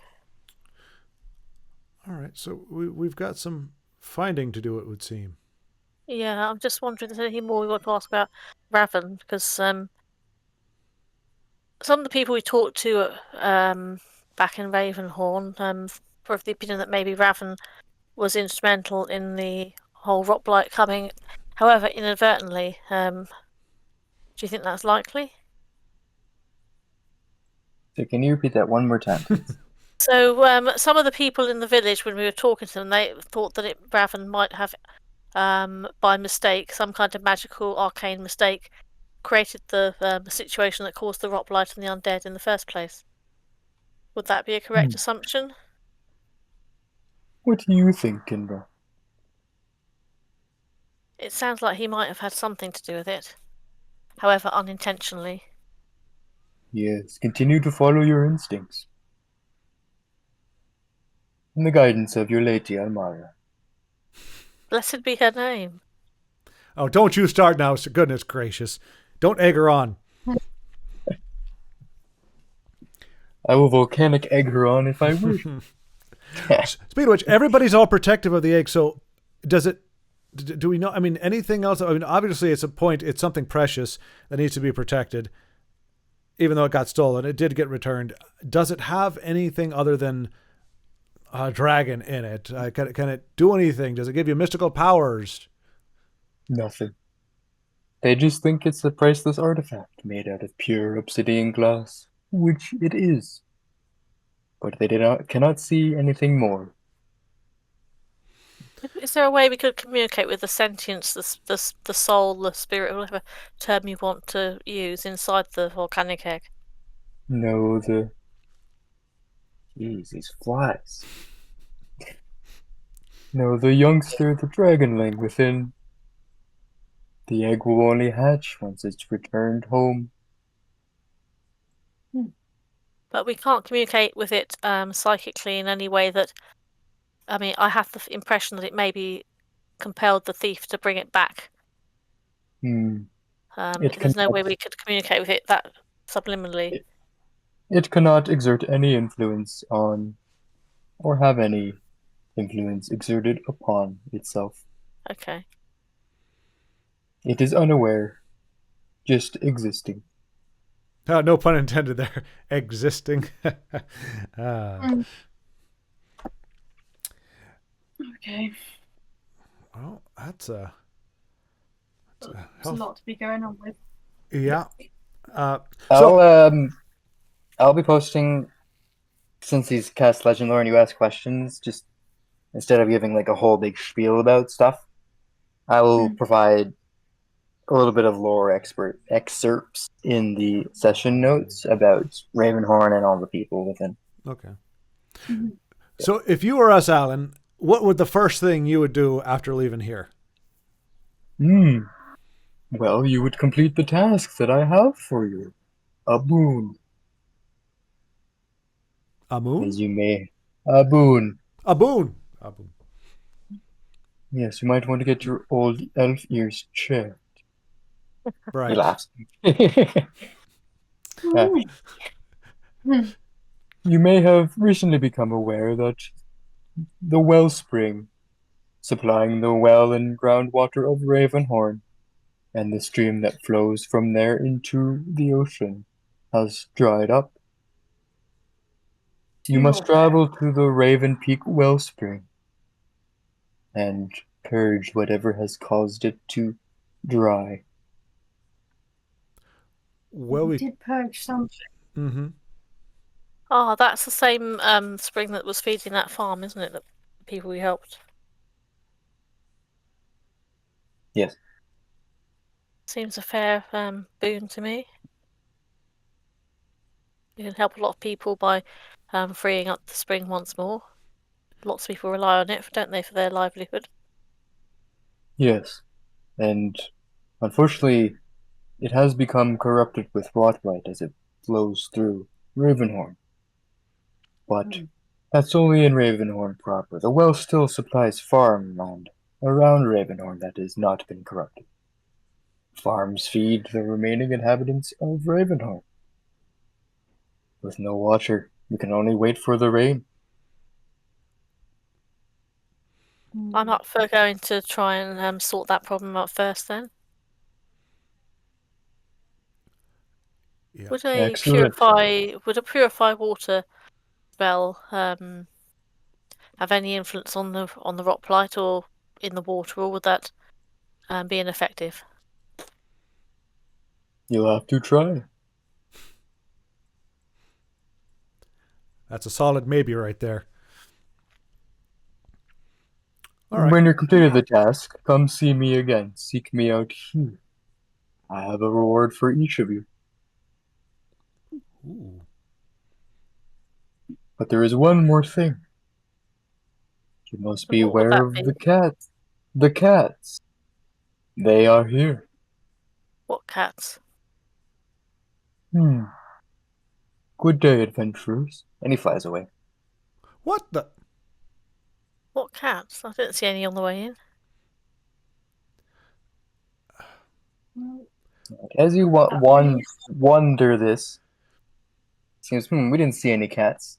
They're here? What's he talking about? So as you contemplate this, maybe linger for a few moments on the cliff, and then eventually walk back in. You see a couple cats kind of wandering around the middle of the cavern. And then, in Well, an they look like instant, normal cats, do they? They look there's like normal cats. there's a black cat, there's a black and white cat, and then there's a brown tabby. Okay, 3 of them then. And then, in an instant, they morph into humanoids. Yippee! And this here, where to go? And then you hear the one in the middle exclaim, "Finally, I have found you! You will never return to Ravenheim." And I need, we'll pick up here next time because we're about to roll initiative.